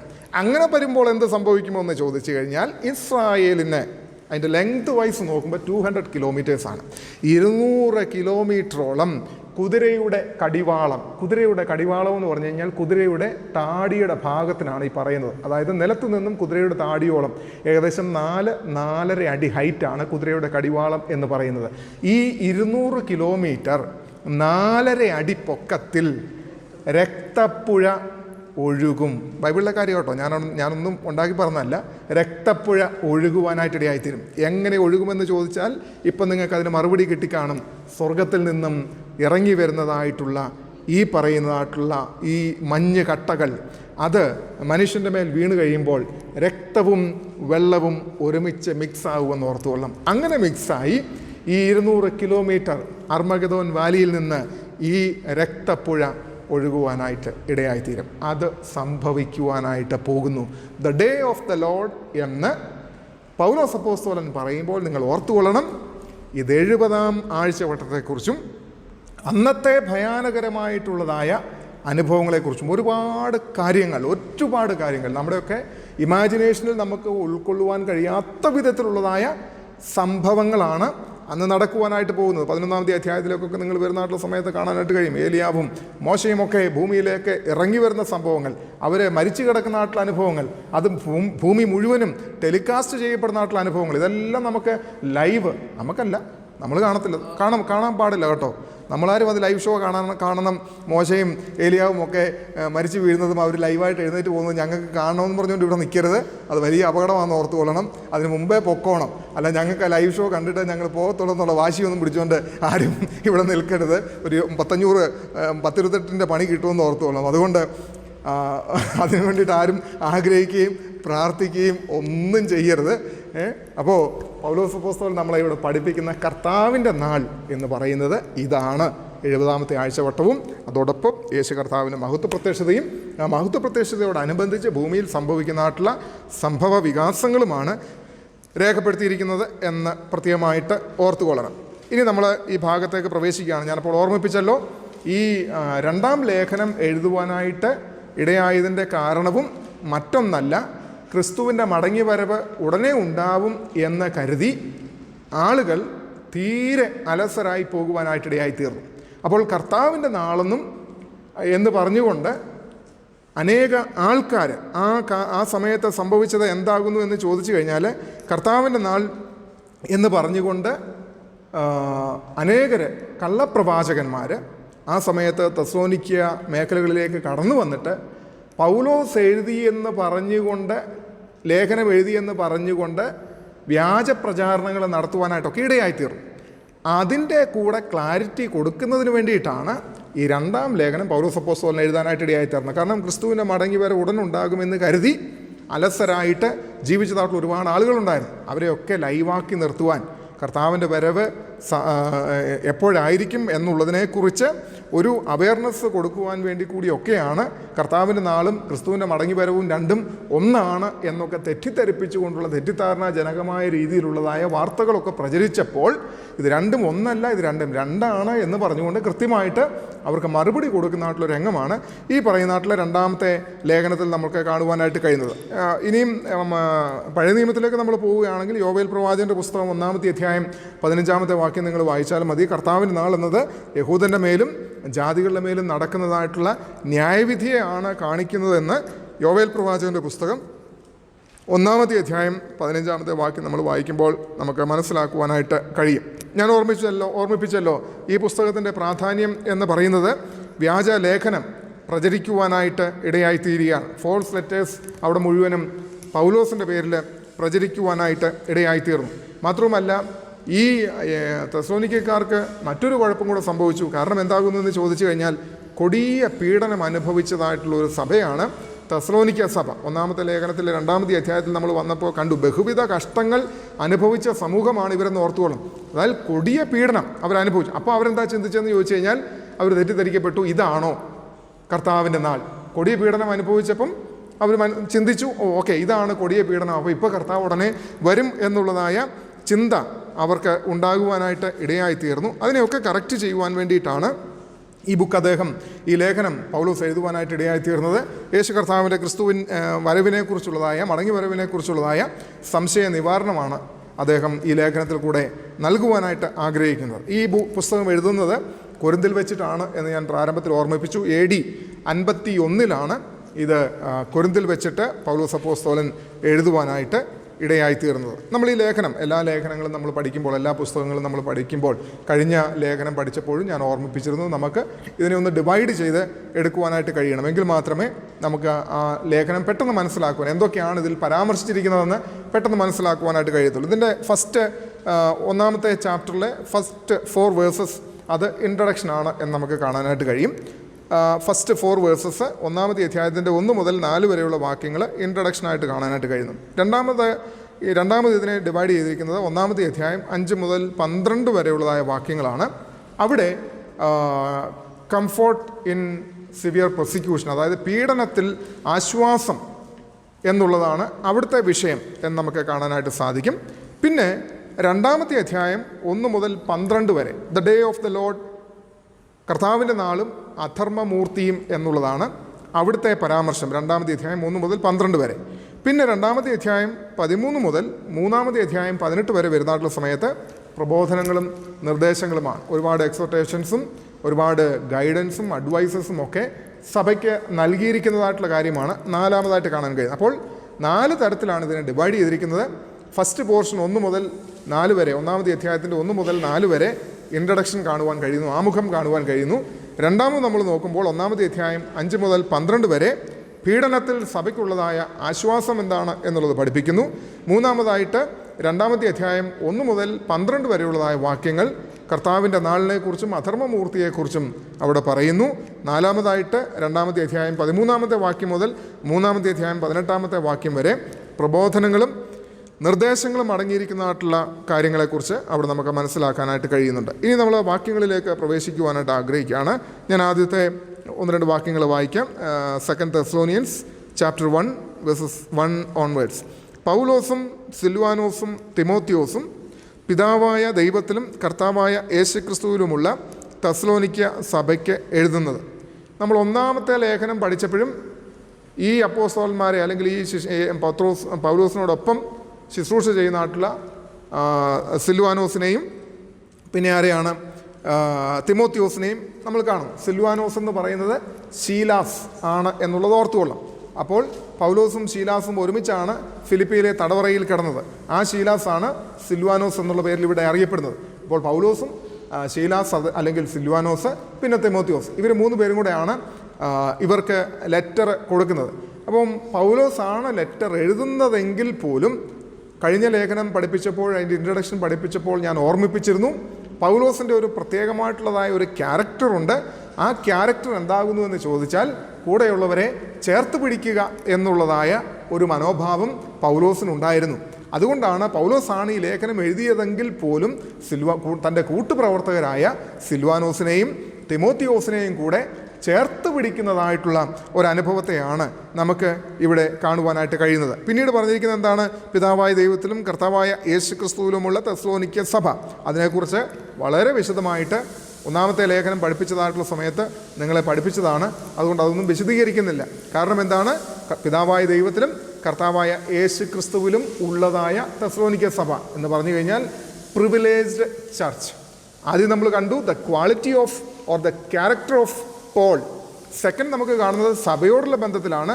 എന്താണ്? Privileged church. പിതാവായ ദൈവത്തിലും കർത്താവായ യേശുക്രിസ്തുവിലും ഉള്ള, അതായത് പിതാവായ ദൈവത്തിലും കർത്താവായ യേശുക്രിസ്തുവിലും പൊതിഞ്ഞ് സൂക്ഷിക്കുന്ന വിശുദ്ധന്മാരുടെ ഒരു ഗണമാണ്, ഒരു കൂട്ടമാണ് ഈ പറയുന്ന വിശുദ്ധമായിട്ടുള്ള തെസ്സലോനിക്ക സഭ. അപ്പോൾ അങ്ങനെ ഒരു അഡ്രസ് പിതാവായ ദൈവത്തിൻ്റെയും പുത്രനായ യേശുക്രിസ്തുവിൻ്റെയും വകയാണ് ഈ തെസ്സലോനിക്ക സഭ എന്നുള്ള ഒരു വലിയ അഡ്രസ്സാണ് അവർക്കവിടെ കിട്ടുന്നത്. അപ്പോൾ അവിടെ നമ്മൾ ചിന്തിച്ചു കൊള്ളണം, നമുക്ക് ഏത് തരത്തിലുള്ളതായ അഡ്രസ്സാണ് ഉള്ളത് എന്ന് നമ്മളൊന്ന് ചിന്തിക്കുന്നതും ഇത്തരണത്തിൽ നല്ലതായിരിക്കും എന്ന് പ്രത്യേകമായിട്ട് ഓർമ്മിപ്പിക്കുക. പിതാവായ ദൈവത്തിങ്കിൽ നിന്നും കർത്താവായ യേശുക്രിസ്തുവിങ്കിൽ നിന്ന് നിങ്ങൾക്ക് കൃപയും സമാധാനവും ഉണ്ടാകട്ടെ. ഗ്രീക്കുകാരുടെയും എബ്രായരുടെയും അഭിവാദനങ്ങൾ ഒരുമിച്ച് ചേർത്ത് കൃപയും സമാധാനവും. Grace belongs to Greek community. Shalom, സമാധാനം, belongs to Hebrew Jewish community. ഇതെവിടെ നിന്നാണ് കൃപയും സമാധാനവും വരുന്നത്? നമുക്ക് എങ്ങോന്നും വാങ്ങിക്കാൻ പറ്റുന്ന സാധനമല്ല. ഈ രണ്ട് സാധനങ്ങളും മാർക്കറ്റിൽ നിന്ന് നമുക്ക് കാശ് കൊടുത്താലോ നമ്മുടെ സമ്പത്ത് മുഴുവൻ വിറ്റാലോ കിട്ടുന്നതായിട്ടുള്ള സാധനമല്ല. ഈ കൃപ, ഈ സമാധാനം, അതുകൊണ്ടാണ് പറഞ്ഞത് ലോകത്തിന് ഇതൊക്കെ താൽക്കാലികം. സമാധാനം എന്ന് പറയുന്ന സംഭവം താൽക്കാലികമായിട്ട് തരാനായിട്ട് പറ്റും, ടെമ്പററി ആയിട്ട് തരാൻ പറ്റും. കാരണം വലിയ ഒരു പ്രയാസമുണ്ട്, വലിയൊരു ദുഃഖമുണ്ട്, വലിയൊരു വേദനയുണ്ടെങ്കിൽ, അല്ലെങ്കിൽ നമ്മളെ മനസ്സിനെ അലട്ടുന്ന ഒരു പ്രയാസമുണ്ടെങ്കിൽ ഏതെങ്കിലും ഒരു കോമഡി ചിലപ്പം കണ്ടു കഴിഞ്ഞാൽ ആ കോമഡി കണ്ട് ചിലപ്പോൾ നമ്മളൊരു 5 മിനിറ്റ് ചിരിച്ചെന്നിരിക്കും. ആ 5 മിനിറ്റ് ഒന്നും അറിയാതെ പരിസരം മറന്ന് ചിലപ്പോൾ നമ്മളങ്ങ് ചിരിച്ചെന്ന് വരും. ലോകത്തിന് തരാൻ പറ്റുന്നത് എന്താണെന്നറിയാമോ? നൈമിഷികമായിട്ടുള്ളതായ സമാധാനമാണ്. അതൊരു സെക്കൻഡ്സുകളിലേക്ക് മാത്രമേ ഉള്ളൂ. അത് കണ്ടു കഴിഞ്ഞ് അതിൻ്റെ ഇത് കഴിഞ്ഞ് കഴിയുമ്പോഴേക്കും എന്താണ്? പിന്നെയും ഭാരം നമ്മുടെ ഉള്ളിലേക്ക് പ്രവേശിക്കുന്നു. അതുകൊണ്ടാണ് യേശു കർത്താവ് പറഞ്ഞത്, ലോകം തരുന്നത് പോലെ അല്ല ഞാൻ നിങ്ങൾക്ക് തരുന്നത്. ലോകം തരുന്നത് റേഷനായിട്ടാണ് എന്ന് ഓർത്തുകൊള്ളണം. ലോകത്തിന് അതിൻ്റെ ലിമിറ്റേഷനുണ്ട്. ലോകം റേഷനായിട്ട് മാത്രമേ നമുക്ക് കാര്യങ്ങളെ തരത്തുള്ളൂ. എന്നാൽ കർത്താവ് തരുമ്പോൾ യോഹന്നാന്റെ സുവിശേഷം 10-ാമത്തെ അധ്യായം 10-ാമത്തെ വാക്യത്തിൽ പറഞ്ഞിരിക്കുന്നത് പോലെ, ഞാൻ നിങ്ങൾക്ക് ജീവൻ ഉണ്ടാകുവാൻ വന്നിരിക്കുന്നു, സമൃദ്ധിയായ ജീവൻ ഉണ്ടാകുവാനായിട്ട് വന്നിരിക്കുന്നു. അബൻഡന്റ് ലൈഫ്, അതാണ് യേശു കർത്താവ് നമുക്ക് തരുന്നത്. അപ്പോൾ അവൻ സമാധാനം തന്നാൽ, അവൻ നിറവ് തന്നാൽ, അവിടുന്ന് കൃപ തന്നാൽ അതിനൊരു വലിയ നിറവിൻ്റെ അനുഭവമുണ്ട്. അത് ലോകത്തിന് എടുക്കുവാനോ കൊടുക്കുവാനോ കഴിയാത്തതായിട്ടുള്ള അനുഭവമാണ് യേശു കർത്താവ് നമുക്ക് തരുമ്പോൾ. മനുഷ്യൻ നമുക്ക് എത്ര തന്നാലും തികയത്തില്ല എന്നോർത്തുകൊള്ളാം. അതേത് തരത്തിലുള്ള കാര്യമായാലും, സാമ്പത്തികമായാലും കൊള്ളാം, സഹായമായാലും കൊള്ളാം, പിന്നെ കരുതലായാലും കൊള്ളാം, ഈ പറഞ്ഞതുപോലെ സമാധാനം ലോകം തരാനായിട്ട് ശ്രമിച്ചാലും കൊള്ളാം. എന്ത് ലോകം തന്നാലും നമുക്കത് തൃപ്തിയാവുകയില്ല എന്നുള്ളത് ഓർത്തുകൊള്ളാം. എന്നാൽ ദൈവം തരുമ്പോൾ അതിനൊരു വലിയ സമൃദ്ധിയുണ്ട്. അതനുഭവിച്ചതായിട്ടുള്ള വ്യക്തിയാണ് പൗലോസ് അപ്പോസ്തലൻ എന്നുള്ളത് ഓർത്തുകൊള്ളാം. അതുകൊണ്ടാണ് പൗലോസ് അപ്പോസ്തലൻ പറഞ്ഞത്, ഉള്ള അവസ്ഥയിൽ അലംഭാവത്തോടുകൂടെ ഇരിപ്പാൻ ഞാൻ പഠിച്ചിട്ടുമുണ്ട് എന്ന് പറഞ്ഞാൽ ഉള്ള അവസ്ഥയിൽ സമൃദ്ധിയായിട്ടിരിപ്പാൻ. അദ്ദേഹത്തിൻ്റെ ഉള്ള അവസ്ഥ എന്നൊക്കെ പറഞ്ഞു കഴിഞ്ഞാൽ പുതയ്ക്കാൻ ഒരു പുതപ്പ് പോലും ഇല്ലാത്ത മനുഷ്യൻ പറയുകയാണ്, ഉള്ള അവസ്ഥയിൽ സമൃദ്ധിയായിട്ടിരിക്കാനായിട്ട് ഞാൻ പഠിച്ചിട്ടുണ്ട്. അത് എന്തുകൊണ്ടാകുന്നു എന്ന് ചോദിച്ചു കഴിഞ്ഞാൽ സ്വർഗം കൊടുക്കുന്ന ഒരു സമാധാനം ഉണ്ട് എന്നോർത്തുകൊള്ളാം. ആ സമാധാനം പ്രാപിച്ചവന് ഈ ലോകത്തിൽ ഒന്നുമില്ലെങ്കിലും അവൻ്റെ ഉള്ളത്തെ ഭരിക്കുന്ന ഒരു സമാധാനമുണ്ട്. ദൈവമക്കളെ, എന്തെല്ലാം ഉണ്ടെന്ന് പറഞ്ഞാലും, ഇട്ടുമൂടാൻ നമുക്ക് പണമുണ്ടെന്ന് പറഞ്ഞാലും, സമ്പത്തുണ്ടെന്ന് പറഞ്ഞു കഴിഞ്ഞാലും, വസ്തുവകകളുണ്ടെന്ന് പറഞ്ഞു കഴിഞ്ഞാലും, ഈ ഉറക്കമെന്ന് പറയുന്ന സാധനം ഉണ്ടല്ലോ, ഉറക്കം, ഈ ഉറക്കമെന്ന് പറയുന്ന സാധനം ഇല്ല എന്നുണ്ടെങ്കിൽ മനുഷ്യന് ഭ്രാന്ത് പിടിക്കുമെന്ന് ഓർത്തുകൊള്ളാം, ഉറക്കമില്ലെന്നുണ്ടെങ്കിൽ. അതേ സമയത്ത് കർത്താവ് പറഞ്ഞിരിക്കുന്നത്, തൻ്റെ പ്രിയനോ അവൻ ഉറക്കത്തിൽ കൊടുക്കുന്നു എന്നാണ് നമ്മുടെ മലയാളം ഭാഷയിൽ എഴുതി വച്ചിരിക്കുന്നത്. എന്നാൽ ചില ട്രാൻസ്ലേഷനിൽ നമ്മൾ വായിക്കുന്ന സമയത്ത് തൻ്റെ പ്രിയനോ അവൻ ഉറക്കം കൊടുക്കുന്നു എന്നാണ് പറഞ്ഞിരിക്കുന്നതെന്ന് ഓർത്തോളാം. അപ്പോൾ തൻ്റെ പ്രിയനോ അവൻ ഉറക്കം കൊടുക്കുന്നു. 4-ാമത്തെ സങ്കീർത്തനത്തിലാണെന്ന് തോന്നുന്നു, ഞാൻ സമാധാനത്തോടെ കിടന്നുറങ്ങും, നീയല്ലോ യഹോവയെ എന്നെ നിർഭയം വസിക്കുമാറാക്കുന്നത്. അപ്പോൾ ഒന്നുമില്ലെങ്കിലും ഉള്ളിൽ സമാധാനമുണ്ടെങ്കിൽ അവൻ ഉറക്കമുണ്ട്. 7 മണിക്കൂർ അവന് സുഖനിദ്ര, ശുഭനിദ്ര എന്നൊക്കെ നമ്മുടെ സ്റ്റാറുകളൊക്കെ പറയുന്നത് പോലെ ആ സുഖനിദ്രയും ശുഭനിദ്രയും ഒക്കെ കിട്ടുന്ന വ്യക്തിയെ സംബന്ധിച്ചിടത്തോളം രാവിലെ നല്ല ഉന്മേഷത്തോടും ആരോഗ്യവാനായിട്ടും അവൻ എഴുന്നേൽക്കാനും അവൻ്റെ കാര്യങ്ങൾ ചെയ്യുവാനായിട്ടും സാധിക്കും. എന്നാൽ തലയിണയുടെ അടിയിൽ സമ്പത്ത് കൂടി പോയതുകൊണ്ട് റിവോൾവർ വെച്ച് ഉറങ്ങേണ്ടി വരുന്ന അനുഭവം എന്ന് പറഞ്ഞു കഴിഞ്ഞാലത്തെ അവസ്ഥ എന്താണെന്നൊക്കെ നിങ്ങൾ ചിന്തിച്ചു കൊള്ളണം. അതിനെക്കുറിച്ചൊന്നും ഞാൻ ഒത്തിരി വിശദീകരിക്കുന്നില്ല. അപ്പോൾ ഇവിടെ കൃപയും സമാധാനവും ഒരു ദൈവ പൈതലിന് ആരാ തരുന്നത്? യേശു കർത്താവ്, പിതാവായ ദൈവത്തിങ്കിൽ നിന്നും പുത്രനായ ക്രിസ്തുവിങ്കിൽ നിന്നുമാണ് ഇത് ലഭിക്കേണ്ടത്. അപ്പോൾ നമുക്കിത് ലഭിക്കേണ്ടുന്നത് മനുഷ്യനിൽ നിന്നല്ല, ലോകത്തിൽ നിന്നല്ല ദൈവമക്കളെ ലഭിക്കേണ്ടുന്നത്, പിന്നെ ദൈവത്തിങ്കിൽ നിന്ന്, കർത്താവിൽ നിന്നാണ് നമുക്കിത് ലഭിക്കേണ്ടുന്നതെന്ന് വളരെ വ്യക്തമായിട്ട് ഓർമ്മിപ്പിക്കുകയാണ്. ഇനി നമ്മൾ 3-ാമത്തെ വാക്യത്തിലേക്ക് പ്രവേശിക്കാം. സഹോദരന്മാരെ, നിങ്ങളുടെ വിശ്വാസം ഏറ്റവും വർദ്ധിച്ചും ആളാം പ്രതി നിങ്ങൾക്ക് എല്ലാവർക്കും അന്യോന്യം സ്നേഹം പെരുകിയും വരികയാൽ നിങ്ങൾ യോഗ്യമാകും വണ്ണം ദൈവത്തിന് എപ്പോഴും ഞങ്ങൾ യോഗ്യമാകും വണ്ണം ദൈവത്തിന് എപ്പോഴും നിങ്ങളെക്കുറിച്ച് സ്തോത്രം ചെയ്യുവാനായിട്ട് കടംപെട്ടിരിക്കുന്നു. ഒന്നാമത്തെ ലേഖനത്തിൻ്റെ 1-ാമത്തെ അധ്യായത്തിൻ്റെ 2-3 വാക്യങ്ങൾ കൂടെ ഈ വാക്യം വായിക്കുമ്പോൾ ചേർത്ത് വായിക്കണം. ഇത് നമ്മൾ അവിടെ കണ്ടതാണ്. തെസ്സലോനിക്ക സഭയുടെ ക്വാളിറ്റിയെക്കുറിച്ചാണ് അവിടെ പറയുന്നത്. അവിടെ പറഞ്ഞിരിക്കുന്ന ഒരു കാര്യം ശ്രദ്ധിക്കുക. ഞങ്ങളുടെ പ്രാർത്ഥനയിൽ നിങ്ങളെ സ്മരിച്ചുകൊണ്ട് നിങ്ങളുടെ വിശ്വാസത്തിൻ്റെ വേലയും സ്നേഹപ്രയത്നവും നമ്മുടെ കർത്താവായ യേശുക്രിസ്തുവിനെക്കുറിച്ചുള്ള പ്രത്യാശയുടെ സ്ഥിരതയും ഇടവിടാതെ നമ്മുടെ ദൈവവും പിതാവുമായവൻ്റെ സന്നിധിയിൽ ഓർത്ത് ഞങ്ങൾ നിങ്ങൾക്ക് എല്ലാവർക്കും വേണ്ടി എപ്പോഴും ദൈവത്തിന് സ്തോത്രം ചെയ്യുന്നു. ഇത് പൗലോസിൻ്റെ പ്രാർത്ഥനയാണ്. ഇവിടെയും പൗലോസിൻ്റെ പ്രാർത്ഥനയാണ്. രണ്ടും പൗലോസിൻ്റെ പ്രാർത്ഥനയാണ്. പ്രാർത്ഥിക്കുമ്പോൾ ഓർക്കുവാനായിട്ട് ചില കാര്യങ്ങളുണ്ട് അല്ലേ? ആ സമൂഹത്തെക്കുറിച്ച്, ആ സഭയെക്കുറിച്ച് ഓർക്കുമ്പോൾ ഓർത്ത് സ്തോത്രം ചെയ്യുവാനായിട്ടുള്ള ചില കാര്യങ്ങളുണ്ട്. ഞാൻ അതല്ല പറയുവാനായിട്ട് വന്നത്. നമ്മൾ അവിടെ നോക്കുമ്പോൾ കാണുന്നുണ്ട് വിശ്വാസവും പിന്നെന്താണ് അവരുടെ സ്നേഹത്തെക്കുറിച്ചും നമുക്ക് കാണാനായിട്ട് കഴിയുന്നുണ്ട്. വിശ്വാസത്തിൻ്റെ വേലയും സ്നേഹ പ്രയത്നവും, work of faith and labour of love, ഇതാണ് നമുക്കവിടെ കാണാനായിട്ട് കഴിയുന്നത്. എന്നാൽ 2-ാം ലേഖനത്തിലേക്ക് വരുമ്പോൾ ചില കാര്യങ്ങൾക്ക് വ്യത്യാസമുണ്ട് എന്നോർത്തുകൊള്ളാം. അവിടെ പറഞ്ഞിരിക്കുന്ന വേർഡ് നമ്മൾ ശ്രദ്ധിക്കുന്നതായിട്ടുള്ള സമയത്ത്, സഹോദരന്മാരെ, നിങ്ങളുടെ വിശ്വാസം ഏറ്റവും വർദ്ധിച്ചും ആളാം പ്രതി നിങ്ങൾക്ക് എല്ലാവർക്കും അന്യോന്യം സ്നേഹം പെരുകിയുമിരിക്കുന്നു. Because your faith is growing abundantly and the love of every one of you for one another is increasing. അതായത് 1-ാം ലേഖനത്തിൽ അവരുടെ സ്നേഹപ്രയത്നത്തെക്കുറിച്ചും അവരുടെ വിശ്വാസത്തിന് വേണ്ടിയിട്ടുള്ള അവരുടെ പ്രയത്നത്തെക്കുറിച്ചും ഒക്കെ നമുക്ക് കാണാൻ കഴിഞ്ഞു. എങ്കിൽ കാലങ്ങൾ പോയി, കുറച്ച് കാലങ്ങൾ മുൻപോട്ട് പോയി കഴിഞ്ഞ് 2nd എപ്പിസൽ എഴുതുന്നതായിട്ടുള്ള വേളയിൽ പൗലോസ് പറയുന്നത് എന്താണ്? ഇവരുടെ വളർച്ചയെക്കുറിച്ചാണ് പറയുന്നത്. ഇവർ എന്ത് സംഭവിച്ചു എന്നാണ് പറഞ്ഞിരിക്കുന്നത്? നിങ്ങളുടെ വിശ്വാസം ഏറ്റവും വർദ്ധിച്ചു അല്ലേ? their faith grows abundantly, സമർത്ഥമായിട്ട് വർദ്ധിച്ചു. സെക്കൻഡ് പറഞ്ഞിരിക്കുന്നതാണ് നിങ്ങളുടെ സ്നേഹം, love to one another increased അല്ലേ? അതെങ്ങനെയാണ്? വർദ്ധിച്ച് കയറി. സ്വാഭാവികമായിട്ട് സംഭവിക്കുന്നതിൻ്റെ ഉൾട്ടായാണ് ഇവിടെ സംഭവിക്കുന്നത്. കാരണം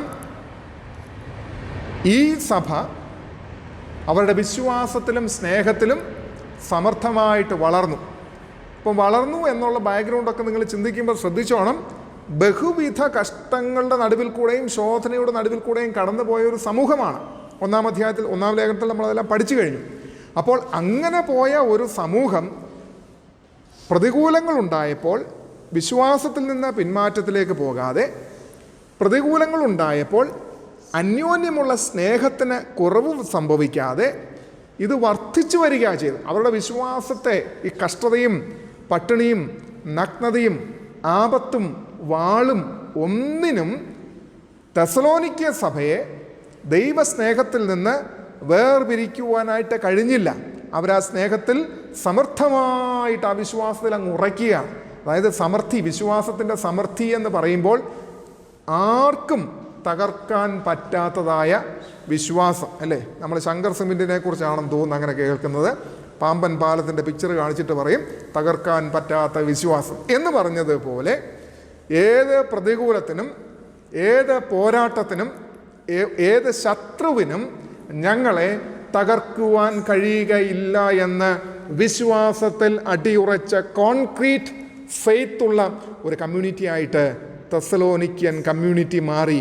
അതായത് ആദ്യത്തേതിനേക്കാൾ 2-ാമത്തെ ലേഖനം എഴുതുമ്പോഴേക്കും ഇവരുടെ വളർച്ച അതിഭയങ്കരമായിരുന്നു. അവരുടെ വിശ്വാസത്തിൻ്റെ വളർച്ച അതിഭയങ്കര വളർച്ചയായിരുന്നു എന്ന് ഓർത്തോണം. സ്നേഹത്തെക്കുറിച്ച് പറയുന്നത് എന്താണ്? നിങ്ങൾ സ്നേഹത്തിൽ, അന്യോന്യമുള്ള സ്നേഹത്തിൽ പെരുകിയെന്നാണ് പറഞ്ഞത്. മൾട്ടിപ്ലൈ ചെയ്തു, ഇൻക്രീസ് ചെയ്തു സമർത്ഥമായിട്ട്. എന്നാൽ ഇന്നത്തെ കാലഘട്ടങ്ങളിൽ എന്താ നമ്മൾ കാണുന്നത്? ഇന്നത്തെ കാലഘട്ടത്തിൽ തെസ്സലോനിക്ക സഭ വളരുന്നത് പോലെ തന്നെ ക്രൈസ്തവ സഭകൾ വളരുന്നുണ്ട്. ഇല്ല എന്ന് ആർക്കെങ്കിലും പറയാൻ പറ്റുമോ? തെസ്സലോനിക്ക സഭ വളരുന്നത് പോലെ തന്നെ വിശ്വാസത്തിലും സ്നേഹത്തിലും ക്രൈസ്തവ സഭ വളരുന്നുണ്ട്, ഒരു സംശയവുമില്ല. പക്ഷേ ആ വളർച്ച എങ്ങോട്ടാണെന്ന് ചോദിച്ചു കഴിഞ്ഞാൽ പടവലങ്ങ പോലത്തെ വളർച്ചയാണ് ഇന്നത്തെ ക്രൈസ്തവ സഭയ്ക്ക് ഉള്ളത് എന്നോർത്തേച്ചാൽ മതി. വിശ്വാസത്തിൽ കീഴോട്ട് വളരുന്നു, അന്യോന്യമുള്ള സ്നേഹത്തിൽ കീഴോട്ട് വളരുന്നു. അന്യോന്യമുള്ള സ്നേഹമുണ്ടോ? പടലപ്പിണക്കങ്ങളും വൈരാഗ്യവും പകയും കയ്പും ഉള്ളിൽ നിറച്ചു വെച്ചുകൊണ്ടുള്ളതായ സ്നേഹപ്രകടനങ്ങളല്ലേ ഉള്ളതെന്ന് നമ്മൾ നന്നായിട്ട് ചിന്തിച്ചോണം. അപ്പോൾ ചുരുക്കത്തിൽ പറഞ്ഞാൽ തെസ്സലോനിക്ക സഭ റോക്കറ്റ് പോലെ മേപ്പോട്ട് പോകുമ്പോൾ ഇന്നത്തെ 2021 ആണ്ടിലെ ക്രൈസ്തവ സഭ നല്ല വലിയ പടവലങ്ങ പോലെ താഴോട്ട് പോകുന്നു. അതായത് ഈ റോക്കറ്റ് മുകളിലോട്ട് പോയിട്ട് ഇപ്പോൾ അതിൻ്റെ ആ ബേസ് സംഭവം താഴേക്ക് വരുമല്ലോ. അങ്ങനെ ഒരു സ്പേസ് എക്സ് എന്ന് പറയുന്ന കമ്പനി ആ റോക്കറ്റിനെ മേപ്പോട്ട് വിട്ടിട്ട് പിന്നെ അതിൻ്റെ സൂത്രം താഴേക്ക് വന്ന് ലാൻഡ് ചെയ്യുന്നതായി എന്ന് പറഞ്ഞതുപോലെ അതിൻ്റെ മറ്റേ സംഭവം അങ്ങ് മേളിലോട്ട് അങ്ങ് പോകും, ബാക്കിയുള്ള സാധനമായി താഴോട്ട് വരുന്നത്. ഈ തെസ്സലോനിക്ക സഭ ഈ പറഞ്ഞതുപോലെ മേളിലോട്ട് പോയിട്ട് അവനങ്ങ് പോയി. ക്രൈസ്തവ സഭയും അതുപോലെ വളർന്നു വന്ന 2000 ആണ്ടായിട്ട് വളർന്നു വന്നിട്ട് ഇപ്പോൾ എങ്ങനെയാണെന്ന് അറിയാമോ? ഈ സ്പേസ് എക്സിൻ്റെ ഈ റോക്കറ്റിൻ്റെ ബേസ് താഴോട്ട് പോരുന്ന പോലെ ഇവനിങ്ങനെ താഴോട്ട് കുതിച്ച് ഇങ്ങി പോരുന്നു, മറ്റോ മേളിലോട്ട് കുതിച്ച് പോരുന്നു അല്ലേ. കാരണം എന്നറിയാമോ? കൊലോസ്യ ലേഖനത്തിൻ്റെ 3-ാമത്തെ അധ്യായം അല്ലേ, വിശ്വാസിയുടെ ചിന്തയുടെ നിങ്ങളൊന്ന് വേണമെങ്കിൽ നോക്കിക്കോ. കൊലോസ്യ ലേഖനം ഇതിനോട് ചേർത്ത് വെച്ച് നമ്മൾ ചിന്തിക്കുന്ന ഉടനെ അത് ചിന്തിക്കുന്നത് നല്ലതാണ്. അവിടെ പറഞ്ഞിരിക്കുന്നത് എന്താണ്? ആകയാൽ നിങ്ങൾ ക്രിസ്തുവിനോടുകൂടെ ഉയർത്തെഴുന്നേറ്റിരിക്കുന്നു എങ്കിൽ ക്രിസ്തു ദൈവത്തിൻ്റെ വലതുഭാഗത്ത് ഇരിക്കുന്നിടമായ ഉയരത്തിലുള്ളത് അന്വേഷിപ്പീൻ, ഭൂമിയിലുള്ളതല്ല ഉയരത്തിലുള്ളത് തന്നെ ചിന്തിപ്പീൻ. അതായത് തെസ്സലോനിക്ക സഭ യേശു കർത്താവിൽ വിശ്വസിച്ച ഉയർത്തെഴുന്നേറ്റിരിക്കുന്ന സഭ സ്വർഗത്തിലുള്ളത് അന്വേഷിച്ചുകൊണ്ട് സ്വർഗത്തിലേക്ക് തന്നെ പോകുന്നു എന്ന് പറഞ്ഞാൽ വിശ്വാസത്തിൽ വർദ്ധിച്ചും ആളാമ്പ്രതിയുള്ള സ്നേഹത്തിൽ വളർന്നും അവരെങ്ങോട്ട് മേപ്പോട്ട് തന്നെ പൊക്കോണ്ടിരിക്കുന്നു. ഭൂമിയിലുള്ളത് ചിന്തിക്കാനായിട്ട് പാടില്ല, ഉയരത്തിലുള്ളത് തന്നെ ചിന്തിപ്പീൻ. എന്നാൽ 21-ാം നൂറ്റാണ്ടിലെ ക്രൈസ്തവ സഭ പകുതി വഴിക്ക് വരെ പോയി. പകുതി വഴിക്ക് ചെന്നതിന് ശേഷം ഈ റോക്കറ്റ് പോലെ തിരിച്ച്, പണ്ടൊക്കെ ഇന്ത്യ വിട്ടുകൊണ്ടിരുന്ന റോക്കറ്റ് പോലെ നേരെ കുറേ അങ്ങോട്ട് മേപ്പോട്ട് പോയി കഴിഞ്ഞിട്ട് അതേ സ്പീഡിൽ തന്നെ തിരിച്ച് താഴേക്ക് പോകുന്നു. ഇന്ന് ഇന്ത്യയെ പറ്റി അത് പറയാനായിട്ട് പാടില്ല. ഇന്ന് ഇന്ത്യ ഇപ്പോൾ ലോകത്തിലെ ഏറ്റവും വലിയ രാജ്യമായിട്ട് അക്കാര്യത്തിനകത്ത് വിദഗ്ധമായിട്ട് മാറിയിരിക്കുക. അപ്പോൾ ക്രൈസ്തവ സഭ എന്ത് സംഭവിച്ചിരിക്കുകയാണ്? ഒരിടക്കാലത്ത് നല്ല ഉണർവുണ്ടായിരുന്നു അല്ലേ. ആദിമ സഭയിൽ ഉണ്ടായിരുന്ന ഉണർവ് പോലെ നമ്മുടെയൊക്കെ സഭകളിൽ ശക്തമായിട്ടുള്ള ഉണർവുണ്ടായിരുന്നു. 1950 കാലഘട്ടങ്ങളിൽ പത്യോപദേശ സമിതിയൊക്കെ ഫോം ചെയ്യപ്പെടുന്നതായിട്ടുള്ള കാലഘട്ടങ്ങളിൽ 50-60 കാലഘട്ടങ്ങളിൽ നമ്മളിപ്പോൾ പത്യോപദേശ സമിതിയുടെ 70-ാമത്തെ വർഷം ആഘോഷിക്കുവാനായിട്ട് പോകുന്ന ഒരു സമയത്ത് കൂടെ സഭ എത്തിയിരിക്കുകയാണ്. ഈ 50-60 കാലഘട്ടങ്ങളിൽ സഭയ്ക്കൊരു വലിയ ഉണർവിൻ്റെ അനുഭവം ഉണ്ടായിരുന്നു. ആ ഉണർവിൻ്റെ കാലഘട്ടത്തിൽ ഒരു മീറ്റിംഗ് വെച്ചാൽ, ഒരു ബൈബിൾ സ്റ്റഡി വെച്ച് കഴിഞ്ഞാൽ കുടുംബത്തിലുള്ളതായ കുഞ്ഞുകുട്ടി ആബാലവൃദ്ധം ഇതിനകത്ത് പോയി പങ്കെടുക്കും. എങ്ങനെയാ? ടോർച്ചുണ്ടോ? ടോർച്ചില്ല. ലൈറ്റുണ്ടോ? ഒരിടത്തും ലൈറ്റില്ല. മണ്ണെണ്ണ വിളക്കിൽ കത്തുന്നതായിട്ടുള്ള വിളക്കുകളുടെ മുമ്പിലാണ് ഇരിക്കുന്നതെന്ന് ഓർത്തുകൊള്ളാം. വഴിയെ അടിച്ചുകൊണ്ട് പോകാൻ ടോർച്ചില്ല. ഇന്നത്തെ പോലെ നീളത്തിലുള്ള സ്പോട്ട് ലൈറ്റ് തരുന്നതായിട്ടുള്ള സംഭവങ്ങളൊന്നും അന്നില്ലെന്ന് ഓർത്തുകൊള്ളാം. അന്നത്തെ ടോർച്ച് കൊതുമ്പും ചൂട്ടുമൊക്കെ അങ്ങോട്ട് ചുരുട്ടി കെട്ടിയിട്ട് അത് കത്തിച്ചുകൊണ്ടാണ് പന്തം പോലെ പോകുന്നത്. എന്താർജവത്തോടു കൂടെയാണ് പോകുന്നതെന്നറിയാമോ? പാതിരാത്രി ആയാലും തീരാത്ത ബൈബിൾ സ്റ്റഡികൾ. പണ്ട് നമ്മുടെ പൗലോസ് അപ്പോസ്തലൻ ഇതുപോലത്തെ ഒരു ബൈബിൾ സ്റ്റഡി നടത്തിയെന്ന് ഓർത്തോളം. വെളുപ്പാങ്കാലം വരെ പാവത്താനിന്നുകൊണ്ട് പ്രസംഗിച്ച് അന്നേരം ഒരു പുള്ളിക്കാരൻ പകൽ മുഴുവനും അധ്വാനിച്ച് ക്ഷീണം വന്ന് ഇച്ചിരി കാറ്റൊക്കെ കൊള്ളാമെന്ന് കരുതി ജനലിൻ്റെ സൈഡിൽ കയറി ഇരുന്നിട്ട് പൊത്തോന്ന് പറഞ്ഞുകൊണ്ട് താഴെ വീണതെന്ന് ഓർത്തുകൊള്ളണം. നീണ്ട ബൈബിൾ സ്റ്റഡി, നീണ്ട പ്രഘോഷണം, വെളുപ്പാങ്കാലം വരെ ഒറ്റയടിക്ക് ഒറ്റ സ്ട്രെച്ചിൽ ഈ മനുഷ്യൻ എത്ര നേരം പ്രസംഗിച്ചെന്ന് ഓർക്കണം. ഇന്നത് പറ്റുമോ ദൈവമക്കളെ? നമ്മളെവിടെ ആയിരിക്കുന്നത്? സൂചി മൊനയിലായിരിക്കുന്നതെന്ന് ഓർത്തുകൊള്ളും അല്ലേ. സൂചി മൊന അങ്ങോട്ടോ ഇങ്ങോട്ടും മാറിക്കഴിഞ്ഞു കഴിഞ്ഞാൽ നമുക്ക് ആകെപ്പാടെ ഇറിറ്റേഷനാണ് എന്നുള്ളത് ഓർത്തുകൊള്ളും. ഇവിടെ എന്താ നമ്മൾ മനസ്സിലാക്കുന്നത്? അന്ന് സഭകൾക്ക് ഉണർവുണ്ടായിരുന്നു, സ്നേഹമുണ്ടായിരുന്നു, കരുതലുണ്ടായിരുന്നു. ലൂക്കോസിൻ്റെ സുവിശേഷത്തിലേക്ക് നമ്മൾ വരുമ്പം, ലൂക്കോസാണെന്നാണ് എൻ്റെ ഒരു ഓർമ്മ, 2-ാമത്തെ അധ്യായത്തിൽ ഈ യേശു കർത്താവും യേശു കുഞ്ഞും മറിയയും യോസഫും കൂടെ യെരുശലേം ദേവാലയത്തിലേക്ക് പോകുന്ന കഥയും പിന്നീട് യേശു കർത്താവിനെ കാണാതെ വരുന്നതായിട്ടുള്ളൊരു സംഭവങ്ങളൊക്കെ നമുക്കറിയാം. അവിടെ പറഞ്ഞിട്ടുള്ളൊരു വേർഡുണ്ട്, പതിവ് പോലെ അവർ യെരുശലേം ദേവാലയത്തിലേക്ക് പോയി. പതിവ് പോലെ. നമുക്കൊക്കെ ഒരു പതിവുണ്ടായിരുന്നല്ലേ, പഴയ കാലങ്ങളിൽ നമുക്കൊക്കെ ഒരു പതിവുണ്ടായിരുന്നു. എന്തായിരുന്നു ആ പതിവ്? ആരെങ്കിലും വിരുന്നുകാർ വീട്ടിൽ വരുന്നുണ്ടേ പഞ്ചസാര കാണത്തില്ല, കാപ്പിപ്പൊടി കാണത്തില്ല, തേയില കാണത്തില്ല, അന്നേരം നമ്മൾ എന്താ ചെയ്യുന്നത്? തൊട്ടടുത്ത അപ്പുറത്തെ വീട്ടിലേക്ക് ഓടും. അത് അപ്പുറത്തെ സ്വന്തക്കാരായാലും കൊള്ളാം, ബന്ധുക്കാരായാലും കൊള്ളാം, അയൽവക്കക്കാരായാലും കൊള്ളാം, നമ്മൾ ഓടും. ഒരു 2 സ്പൂൺ അമ്മാമ്മേ, ഒരു 2 സ്പൂൺ തേയില ഇങ്ങോട്ട് തന്നേ, 2 സ്പൂൺ കാപ്പിപ്പൊടി ഇങ്ങോട്ട് തന്നേ, അല്ലെങ്കിൽ 2 സ്പൂൺ പഞ്ചസാര ഇങ്ങോട്ട് തന്നേ.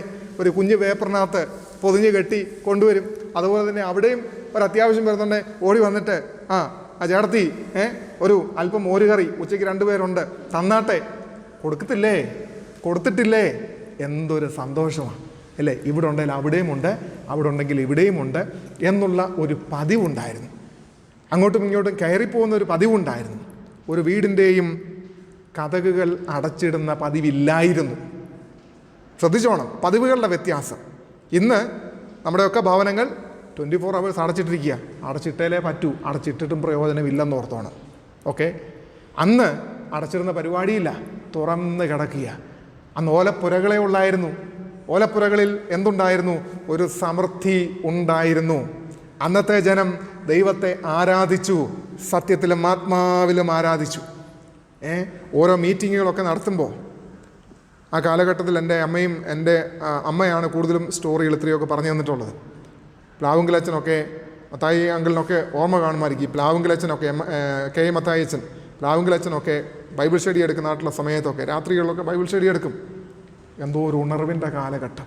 സമയം പോകുന്ന ആർക്കും അറിയത്തില്ല, സമയം പോയാലും ആർക്കും ഒരു വിഷയവുമല്ല. പാതിരാത്രി 12 മണിക്ക് മാരാമൻ കൺവെൻഷൻ കഴിഞ്ഞിട്ട് പാതിരാത്രിയിലാണ് ആറ്റിൻതീരത്തുകൂടെ നടന്ന് വീട്ടിലേക്കൊക്കെ എത്തുന്ന കഥകൾ പറഞ്ഞിട്ടുണ്ട്.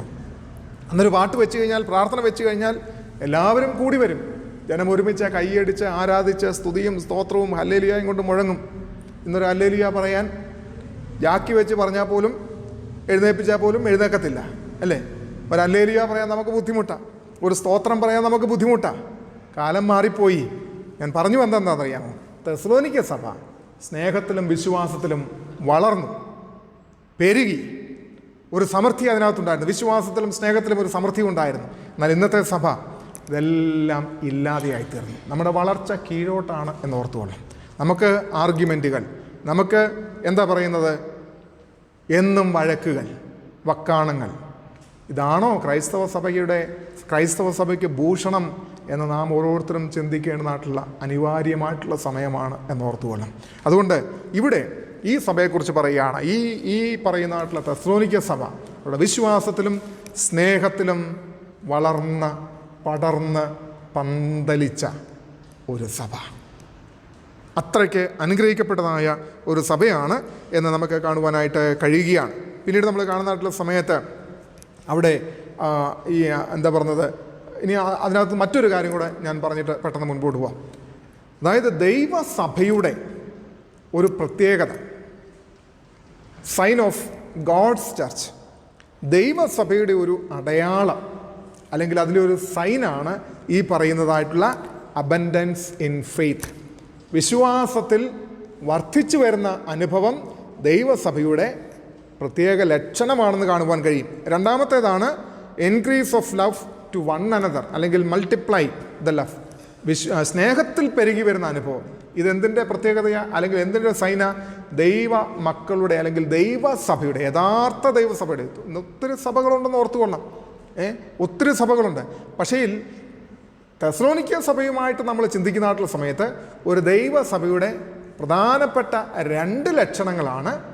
ഒന്ന്, വിശ്വാസത്തിൽ വളർന്നു വരുന്ന അനുഭവം, വിശ്വാസത്തിൽ ഉറച്ചു വരുന്ന അനുഭവം. ലോകത്തിലെ ഏത് പ്രതികൂലങ്ങൾക്കും, ഏത് ഉപദേശ വിഷയങ്ങൾക്കും, ഏത് കള്ളപ്രവാചകന്മാരെ കയറി ഇടപെട്ടാലും തകർക്കാൻ പറ്റാത്ത രീതിയിലുള്ളതായ യേശു കർത്താവിൻ്റെ വിശ്വാസത്തിൽ ഉറച്ചിരിക്കുന്ന സമൂഹം. 2, ആ വിശ്വാസം അവരെ, ആ വചനം അവരെ ദിനംതോറും സ്നേഹത്തിൽ പെരുകി വരുവാനായിട്ട് സഹായിക്കുകയും കൂടെ ചെയ്യുന്നു. അപ്പോൾ ഇത് രണ്ടും ദൈവസഭയുടെ പരമപ്രധാനമായിട്ടുള്ള ലക്ഷണങ്ങളാണ് എന്നുള്ളത് നാം വിസ്മരിക്കുവാനായിട്ട് പാടില്ല. അടുത്ത വാക്യത്തിലേക്ക് നമ്മൾ പോകുമ്പോൾ 4-ാമത്തെ വാക്യത്തിലേക്ക് വരുന്നു.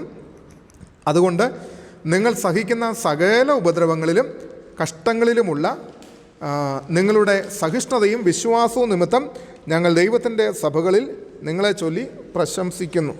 ഇനി അടുത്തതായിട്ട് 2 കൂട്ടം കാര്യങ്ങൾ കാണാനായിട്ട് പോവുകയാണ്. Character or quality of God's church. ഞാൻ ആദ്യം പറഞ്ഞത് സൈൻ ഓഫ് ഗോഡ്സ് ചർച്ച്, ദൈവസഭയുടെ രണ്ട് പ്രധാനപ്പെട്ട ലക്ഷണങ്ങൾ: അവർ വിശ്വാസത്തിൽ വളരുന്നു, അവർ അന്യോന്യമുള്ളതായ സ്നേഹത്തിൽ ഇൻക്രീസ് ചെയ്ത് വർദ്ധിച്ചു വരുന്നു. ഇനി അടുത്ത 4-ാമത്തെ വാക്യത്തിൽ പൗലോസ് അപ്പോസ്തലൻ പറഞ്ഞിരിക്കുകയാണ് character or quality of God's church. എന്താ പറഞ്ഞിരിക്കുന്നതെന്ന് ചോദിച്ചു കഴിഞ്ഞാൽ, നമ്മൾ ഇംഗ്ലീഷിൽ വായിക്കുന്നുണ്ടെങ്കിൽ ഒരു 3 കൂട്ടം കാര്യങ്ങൾ നമുക്ക് കിട്ടും. ഇംഗ്ലീഷിൽ ഞാൻ ആ വേർഡ് ഒന്ന് വായിക്കാം. Therefore we ourselves boast about you in the churches of God for your steadfastness and faith in all your persecutions and in the afflictions that you are enduring. അപ്പോൾ അവിടെ 3 വാക്കുകൾ നമുക്ക് കിട്ടും. 1 സ്റ്റെഡ്ഫാസ്റ്റ്നെസ്, സ്ഥിരത. 2 ഫെയ്ത്ത്, നിങ്ങളുടെ വിശ്വാസം. 3 എൻഡുറൻസ്, നിങ്ങളുടെ സഹിഷ്ണുത. ഈ 3 ക്വാളിറ്റി മലയാളത്തിൽ നമ്മളത് വായിക്കുന്ന സമയത്ത് അവിടെ പൗലോസ് പറയുന്നത് എന്താണ്? അതുകൊണ്ട് നിങ്ങൾ സഹിക്കുന്ന സകല ഉപദ്രവങ്ങളിലുമുള്ള കഷ്ടങ്ങളിലുമുള്ള നിങ്ങളുടെ സഹിഷ്ണുതയും വിശ്വാസവും നിമിത്തം ഞങ്ങൾ ദൈവത്തിൻ്റെ സഭയിൽ നിങ്ങളെ ചൊല്ലി പ്രശംസിക്കുന്നു എന്നാണ് പറഞ്ഞിരിക്കുന്നത്. അപ്പോൾ മലയാളത്തിൽ 2 കാണാം, പക്ഷേ ഇംഗ്ലീഷിൽ 3 ഉണ്ട്. അതാണ് കറക്റ്റ്. 1 അവരുടെ സ്റ്റെഡ്ഫാസ്റ്റ്നെസ്, വിശ്വാസത്തിലും സ്നേഹത്തിലും പ്രത്യാശയിലും സ്ഥിരതയോടുകൂടെ വളർന്നു വന്ന സഭയാണ് തെസ്സലോനിക്ക സഭ എന്ന 1-ാം ലേഖനത്തിലെ 1-ാമത്തെ അധ്യായം നമ്മൾ കണ്ടു അല്ലേ? അവർക്കൊരു സ്ഥിരതയുണ്ടായിരുന്നു, ഒരു ഉറപ്പുണ്ടായിരുന്നു. തനി പച്ച മലയാളത്തിൽ പറഞ്ഞാൽ അപ്പ കാണുന്നവനെ, എനിക്കത് പറയാൻ പറ്റുമോയെന്ന് എനിക്കറിയത്തില്ല, എങ്കിലും ഞാനങ്ങ് പറയുകയാണ്. അപ്പ കാണുന്നവനെ അപ്പ എന്ന് വിളിക്കുന്ന പരിപാടി ആർക്കില്ലായിരുന്നു? തെസ്സലോനിക്ക സഭയ്ക്കില്ലായിരുന്നു. സ്ഥിരതയുള്ള സഭയായിരുന്നു. അവരുടെ വിശ്വാസത്തെക്കുറിച്ച് അവർക്ക് ബോധമുണ്ടായിരുന്നു. ഒരുത്തൻ കയറി ഒരു ദിവസം ഇങ്ങോട്ട് വന്നിട്ട് ഒന്ന് പറഞ്ഞു കഴിയുമ്പോൾ ഇതാ ശരി എന്ന് പറഞ്ഞ് അതിൻ്റെ വാലെ പോകുന്ന ഒരു സമൂഹമല്ലായിരുന്നു. അവർ കേട്ടതിലും അറിഞ്ഞതിലും ഉറച്ച് വിശ്വസിച്ച സഭയാണ്. അതുകൊണ്ട് സ്ഥിരതയുണ്ടായിരുന്നു. വിശ്വാസത്തിൽ ഉറപ്പുള്ള സഭ, വിശ്വാസത്തിൽ സ്ഥിരതയുള്ള സഭ.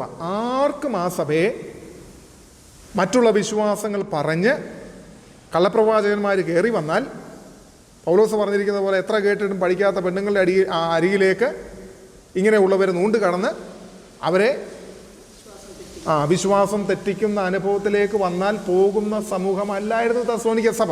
വിശ്വാസത്തിൽ സ്ഥിരതയുള്ളവരായിരുന്നു.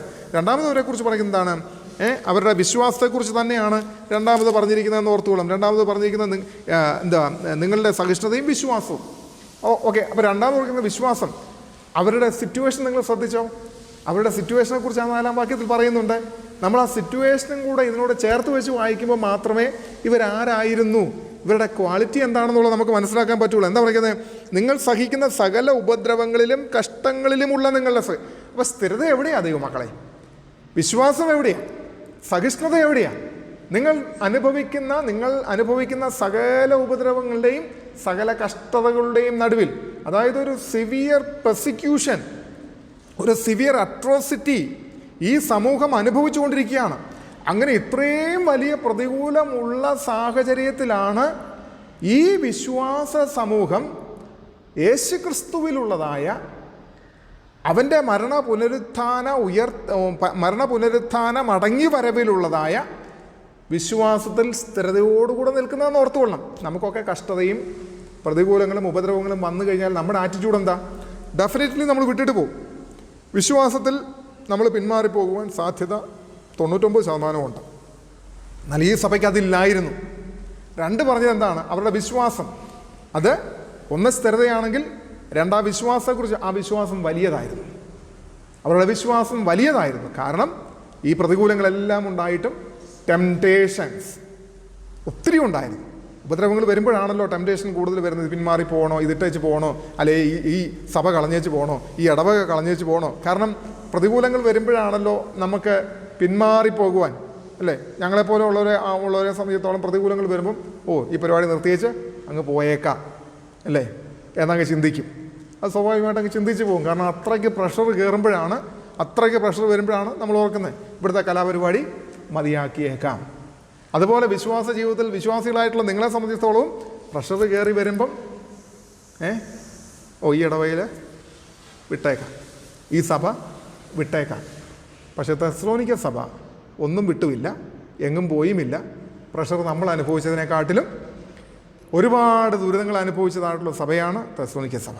പിന്നെ പറഞ്ഞു നിങ്ങളുടെ സഹിഷ്ണുത, നിങ്ങളുടെ എൻഡുറൻസ്. ഞാൻ മുമ്പേ പറഞ്ഞ കൂട്ടത്തിൽ ഒരു കാര്യം പറഞ്ഞില്ലായിരുന്നു. ഞാൻ ചില സമയത്ത് ലൈൻ വിട്ടുപോയി കഴിഞ്ഞാൽ അങ്ങ് പോകും. ഇതൊന്ന് ഓർത്ത് വെച്ചേക്കണം കേട്ടോ, ഞാൻ വിട്ടുപോകണം. സഹിഷ്ണുതയെക്കുറിച്ചാണ് ഞാൻ ഈ പറയുന്നതെന്നുള്ള കാര്യം ഓർത്തോണം. അപ്പം മടങ്ങി വരുന്നുണ്ടെങ്കിൽ എന്നെ ഒന്ന് ഓർമ്മിപ്പിച്ചാൽ മതി, ഞാൻ ചിലപ്പോൾ ഇത് വിട്ടുപോയി കഴിഞ്ഞാൽ.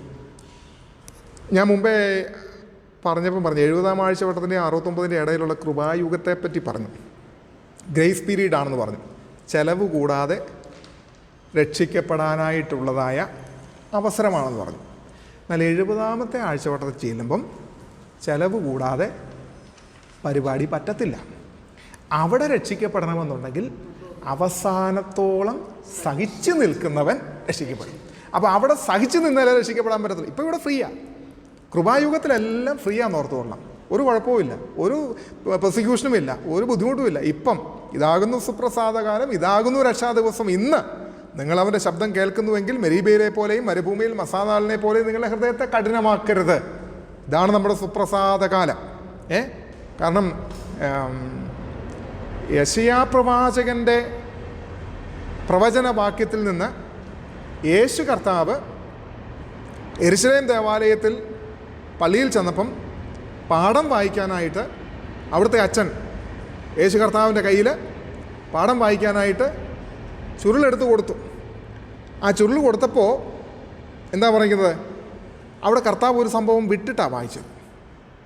അതായത് യഹോവയുടെ പ്രസാദ വർഷം, അതിനുശേഷം പ്രതികാരകാലം.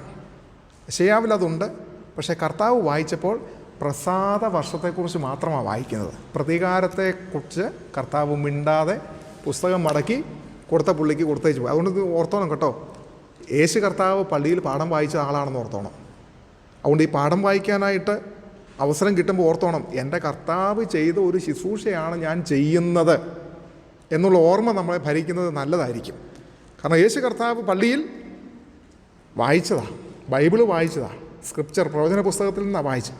ഇതിൻ്റെ അർത്ഥം എന്താകുന്നു എന്ന് വെച്ചാൽ ഇത് പ്രസാദ വർഷം, പ്രസാദ വർഷമെന്നാണ് പറഞ്ഞേക്കുന്നത് കേട്ടോ. അത് നീണ്ടു നിൽക്കും. രണ്ടാമത്തേത് പ്രതികാര ദിവസം, ദിവസമായിട്ടാണ് പറയുന്നത്. 24 hours ഉള്ളൂ ദിവസം. മറ്റേത് പ്രസാദ വർഷം. കൃപായുഗം എന്ന് പറയുന്നത് പ്രസാദ വർഷം, നീണ്ടു നിൽക്കും. എന്നാൽ പ്രതികാര ദിവസം ചുരുങ്ങും. എൻ്റെ വൃതന്മാർ മുഖാന്തരം ഈ നാളുകൾ ചുരുങ്ങിയില്ല എങ്കിൽ, താഴെ സുവിശേഷം 24-ാം അധ്യായത്തിൽ കർത്താവ് ഇത് എപ്പോൾ തകരും, ഇതൊക്കെ എപ്പോൾ സംഭവിക്കും, നിൻ്റെ വരവിനും അടയാളം എന്തെന്ന് ചോദിക്കുമ്പോൾ പറഞ്ഞു വരുമ്പോൾ പറയുകയാണ്, എൻ്റെ വൃതന്മാർ നിമിത്തം അത് ചുരുങ്ങും. എപ്പോഴാണ് ചുരുങ്ങിയെന്നറിയാമോ? ഈ 70-ാമത്തെ ആഴ്ചവട്ടത്തിൻ്റെ 3-ാമത്തെ സീരീസ് ഓഫ് ജഡ്ജ്മെൻറ്റ്, ക്രോധ കലശം. വെളിപ്പാട് പുസ്തകം 16-ാമത്തെ അധ്യായത്തിൽ രേഖപ്പെടുത്തിയിരിക്കുന്നു. 16-ാമത്തെ അധ്യായത്തിൽ മാത്രമേ ഉള്ളൂ. അപ്പോൾ നമ്മൾ വിചാരിക്കും എന്തുകൊണ്ട് 16-ാമത്തെ ഒരധ്യായത്തിൽ ക്രോധകലശം നിർത്തി? ഓരോ വേഴ്സും ഓരോ ചാപ്റ്ററും പോലും ദൈവത്തിൻ്റെ പരിശുദ്ധാത്മാവിൻ്റെ നിയന്ത്രണത്തിൽ ഡിവൈഡ് ചെയ്യപ്പെട്ടിരിക്കുന്നതാണ് ബൈബിൾ എന്നുള്ളത് നമ്മൾ വിട്ടുപോകരുത്. 1-ാം സീരീസും 2-ാം സീരീസും ഒക്കെ അനേക ചാപ്റ്ററുകളിൽ പരാമർശിച്ച് പറഞ്ഞിരിക്കുമ്പോൾ 3-ാമത്തെ സംഭവം ഒറ്റ ചാപ്റ്ററിൽ ഒതുക്കി. ക്രോധകലശം.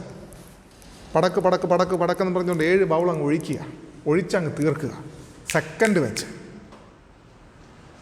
ആ ക്രോധകലശം ഒഴിക്കുമ്പോൾ ദൈവത്തിൻ്റെ ആലയം പുക കൊണ്ട് നിറഞ്ഞു. ആ ദൈവത്തിൻ്റെ ആലയം പുക കൊണ്ട് നിറഞ്ഞു എന്ന് പറഞ്ഞു കഴിഞ്ഞാൽ ഒരു മധ്യസ്ഥതയ്ക്കും ഇനി അവസരം ഇല്ല. ആലയം പുക കൊണ്ട് നിറഞ്ഞിരിക്കുക. ആർക്കും അവിടേക്ക് പ്രവേശിപ്പാനായിട്ട് സാധ്യമല്ല. ഒരു ഇൻ്റർസീഡിനും കർത്താവിനെ തിരിക്കുവാനായിട്ട് സാധ്യമല്ല. അബ്രഹാമൊക്കെ, മോശയും അബ്രഹാമും ഒക്കെ വലിയ വലിയ പുള്ളികളായിരുന്നു. ദൈവത്തെ അനുതപിച്ച പുള്ളിയാണ് മോശയെന്ന് ഓർത്തോണം. ദൈവത്തിൻ്റെ മുമ്പിൽ നിന്നുകൊണ്ട് പ്ലീഡ് ചെയ്ത വ്യക്തിയാണ് അബ്രഹാം പിതാവെന്ന് ഓർത്തുകൊള്ളണം. എന്നാൽ ക്രോധകലശം ഒഴിക്കുമ്പോൾ ഒരു അബ്രഹാമിനും ഒരു മോശയ്ക്കും ദൈവത്തിൻ്റെ മുമ്പിൽ പ്ലീഡ് ചെയ്യുവാനായിട്ടുള്ള അവസരമില്ല. അത് ക്രോധകലശം സെക്കൻഡുകൾക്കുള്ളിൽ ഒഴിച്ചു തീരും. ആ സമയത്തൊക്കെ സംഭവിക്കുന്നത് ഭൂമിയിൽ അതിശക്തമായിട്ടുള്ള ചൂട് ഉയരുന്നതായിട്ടുള്ള സമയത്ത് മനുഷ്യൻ നിൽക്കുന്ന നിൽപ്പിൽ മെൽറ്റായി പോകും. മനുഷ്യൻ നിൽക്കുന്ന നിൽപ്പിൽ സംഭവിക്കുന്നത് അവൻ്റെ ശരീരം മുഴുവൻ വ്രണങ്ങളായി മാറും. ഇതൊക്കെ എങ്ങനെ സംഭവിക്കും? 70-ാമത്തെ ആഴ്ചവട്ടത്തിൽ സംഭവിക്കുവാൻ പോകുന്നു. ഇപ്പം തന്നെ വേൾഡിൽ അതൊക്കെ വന്നു കഴിഞ്ഞുകൊണ്ടിരിക്കുക. ചെറിയ ചിപ്പുകൾ, ആ ചിപ്പുകൾ ശരീരത്തെ പിടിപ്പിക്കും. അതായത് കൈമേലും നെറ്റിമേലും. അതായത് നിങ്ങൾ കൊറോണ വന്നപ്പം നിങ്ങൾക്കൊക്കെ കുറച്ചൊക്കെ ഐഡിയ കിട്ടിക്കാണുമായിരിക്കും. കൊറോണ വന്നപ്പം കടകളിൽ ചെന്നാലും ഹോസ്പിറ്റലിൽ ചെന്നാലും ഏത് ഇൻസ്റ്റിറ്റ്യൂഷനിൽ ചെന്ന് കഴിഞ്ഞാലും തെർമോമീറ്റർ വന്നിട്ട് നിങ്ങളിവിടെ ഒന്നുകിൽ നെറ്റി പിടിക്കും, അല്ലെങ്കിൽ കൈയുടെ ഇവിടെ പിടിക്കും. മനസ്സിലായോ? നമ്മുടെ 5 കൂടിയിരിപ്പുണ്ടല്ലോ, ഞാൻ കൂടുതൽ അതിനെക്കുറിച്ച് പറയേണ്ട കാര്യമില്ല. മെഡിക്കൽ ഫീൽഡിൽ വർക്ക് ചെയ്യുന്ന ആളാണ്. ഇവിടെയാണ് ശരീരത്തിൻ്റെ ഒരു ടെമ്പറേച്ചർ പൊസിഷൻ, അടുത്തത് തിരുനെറ്റിക്കും. ഇവിടെ പിടിക്കുമ്പോഴറിയാം ശരീരത്തിൻ്റെ താപനില എത്രയുമുണ്ടെന്നുള്ളത്. വളരെ വ്യക്തമായിട്ട് പറഞ്ഞിട്ടുണ്ട്. കൈമേലും നെറ്റിമേലും എന്ത് വെക്കണം? ഈ മുദ്ര. ആ മുദ്ര വരാൻ പോകുന്നത് ചെറിയ ചിപ്പുകളായിട്ട് വരാൻ പോകുന്നു എന്ന് പണ്ഡിതന്മാരൊക്കെ, വേദശാസ്ത്ര പണ്ഡിതന്മാരൊക്കെ പറയുന്നുണ്ട്. ഇത് ഏത് മേഖലയിലും വന്നോട്ടെ. ഇത് വന്നു കഴിയുമ്പോൾ സംഭവിക്കുന്നത് ഈ ചിപ്പിനകത്ത് ഒരു ചെറിയ ലിത്തിയം ബാറ്ററി ഉണ്ടാകുന്നത്. ഈ ലിത്തിയം ബാറ്ററിയിലാണ് ഈ സംഭവം വർക്ക് ചെയ്യുന്നത്. ഈ ലിത്തിയം ബാറ്ററി വർക്ക് ചെയ്യണമെന്നുണ്ടെങ്കിൽ ശരീരത്തിൻ്റെ ഈ ചൂടുള്ള ഭാഗം ഇതിന് വേണം. ഈ ചൂടിനകത്താണ് ഇത് റീചാർജ് ചെയ്യുന്നത്. അങ്ങനെ റീചാർജ് ചെയ്തിട്ടാണ് ഇത് വർക്ക് ചെയ്തുകൊണ്ടിരിക്കുന്നത്. ഒരു പരിധിയിൽ കൂടുതൽ താപനില ഉയർന്നു കഴിഞ്ഞാൽ ലിത്തിയം ബാറ്ററി പൊട്ടും. ലിത്തിയം ബാറ്ററി പൊട്ടിക്കഴിഞ്ഞാൽ ഇതിനകത്തുള്ളതായ ആ രാസം പുറത്തേക്ക് വരുവാനായിട്ടിടയായിത്തീരും.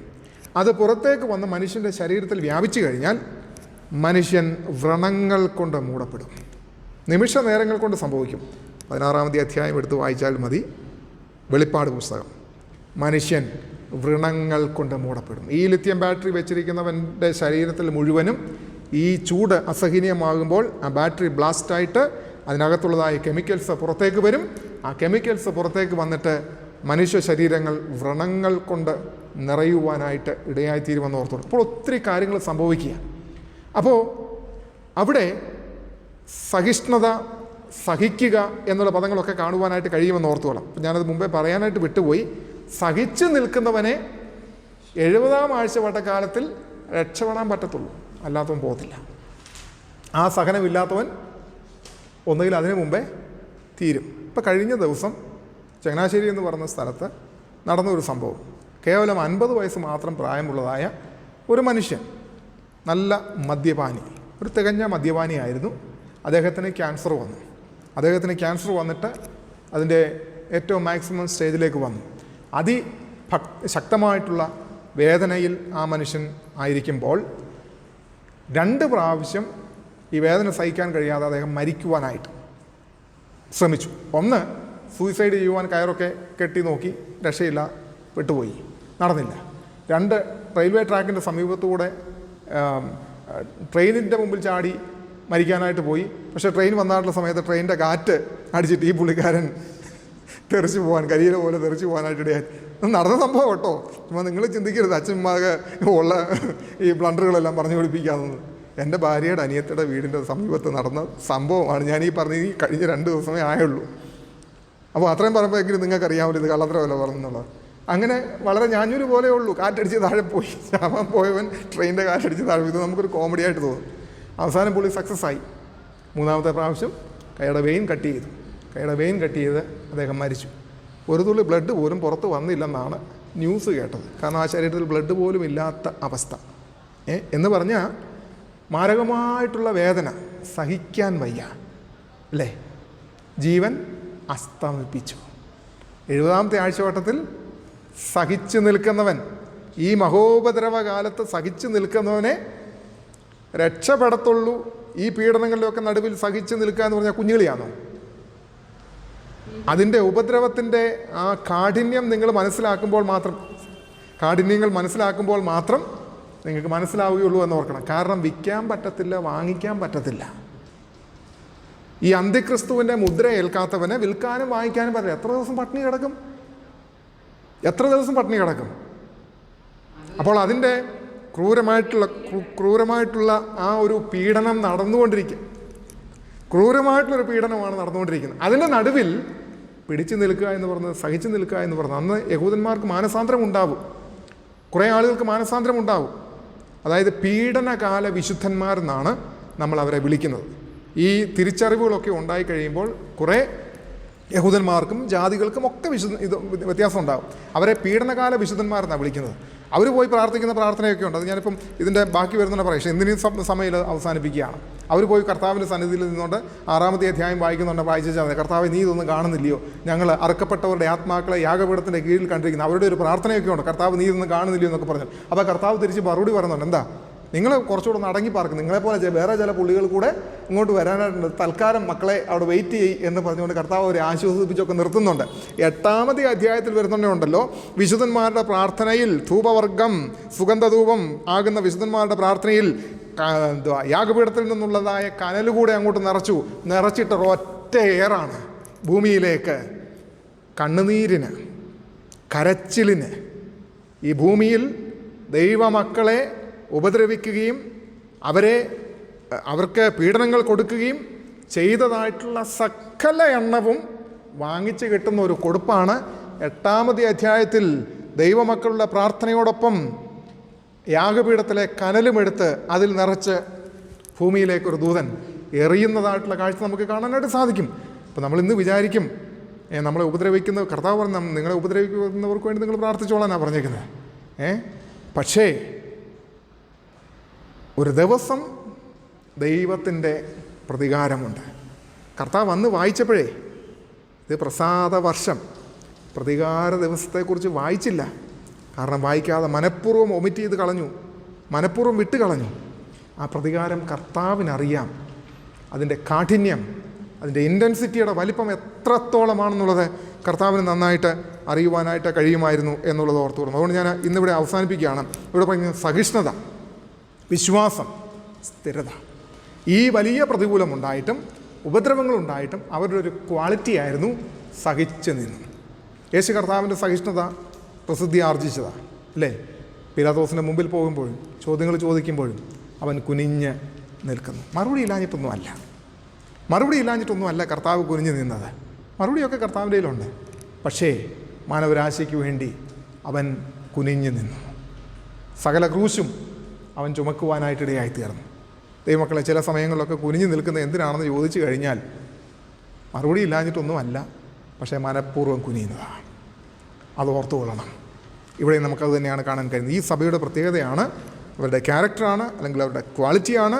In all circumstances, in all their sufferings and persecutions, അവരുടെ സ്ഥിരത, their steadfastness, their faith and their endurance. These were the qualities of Thessalonians church, and these should be the quality of 21st century churches. വാക്കുകളെ അവസാനിപ്പിക്കുന്ന ദൈവം നമ്മളെല്ലാവരെയും ഈ വചനങ്ങളാൽ അനുഗ്രഹിക്കട്ടെ.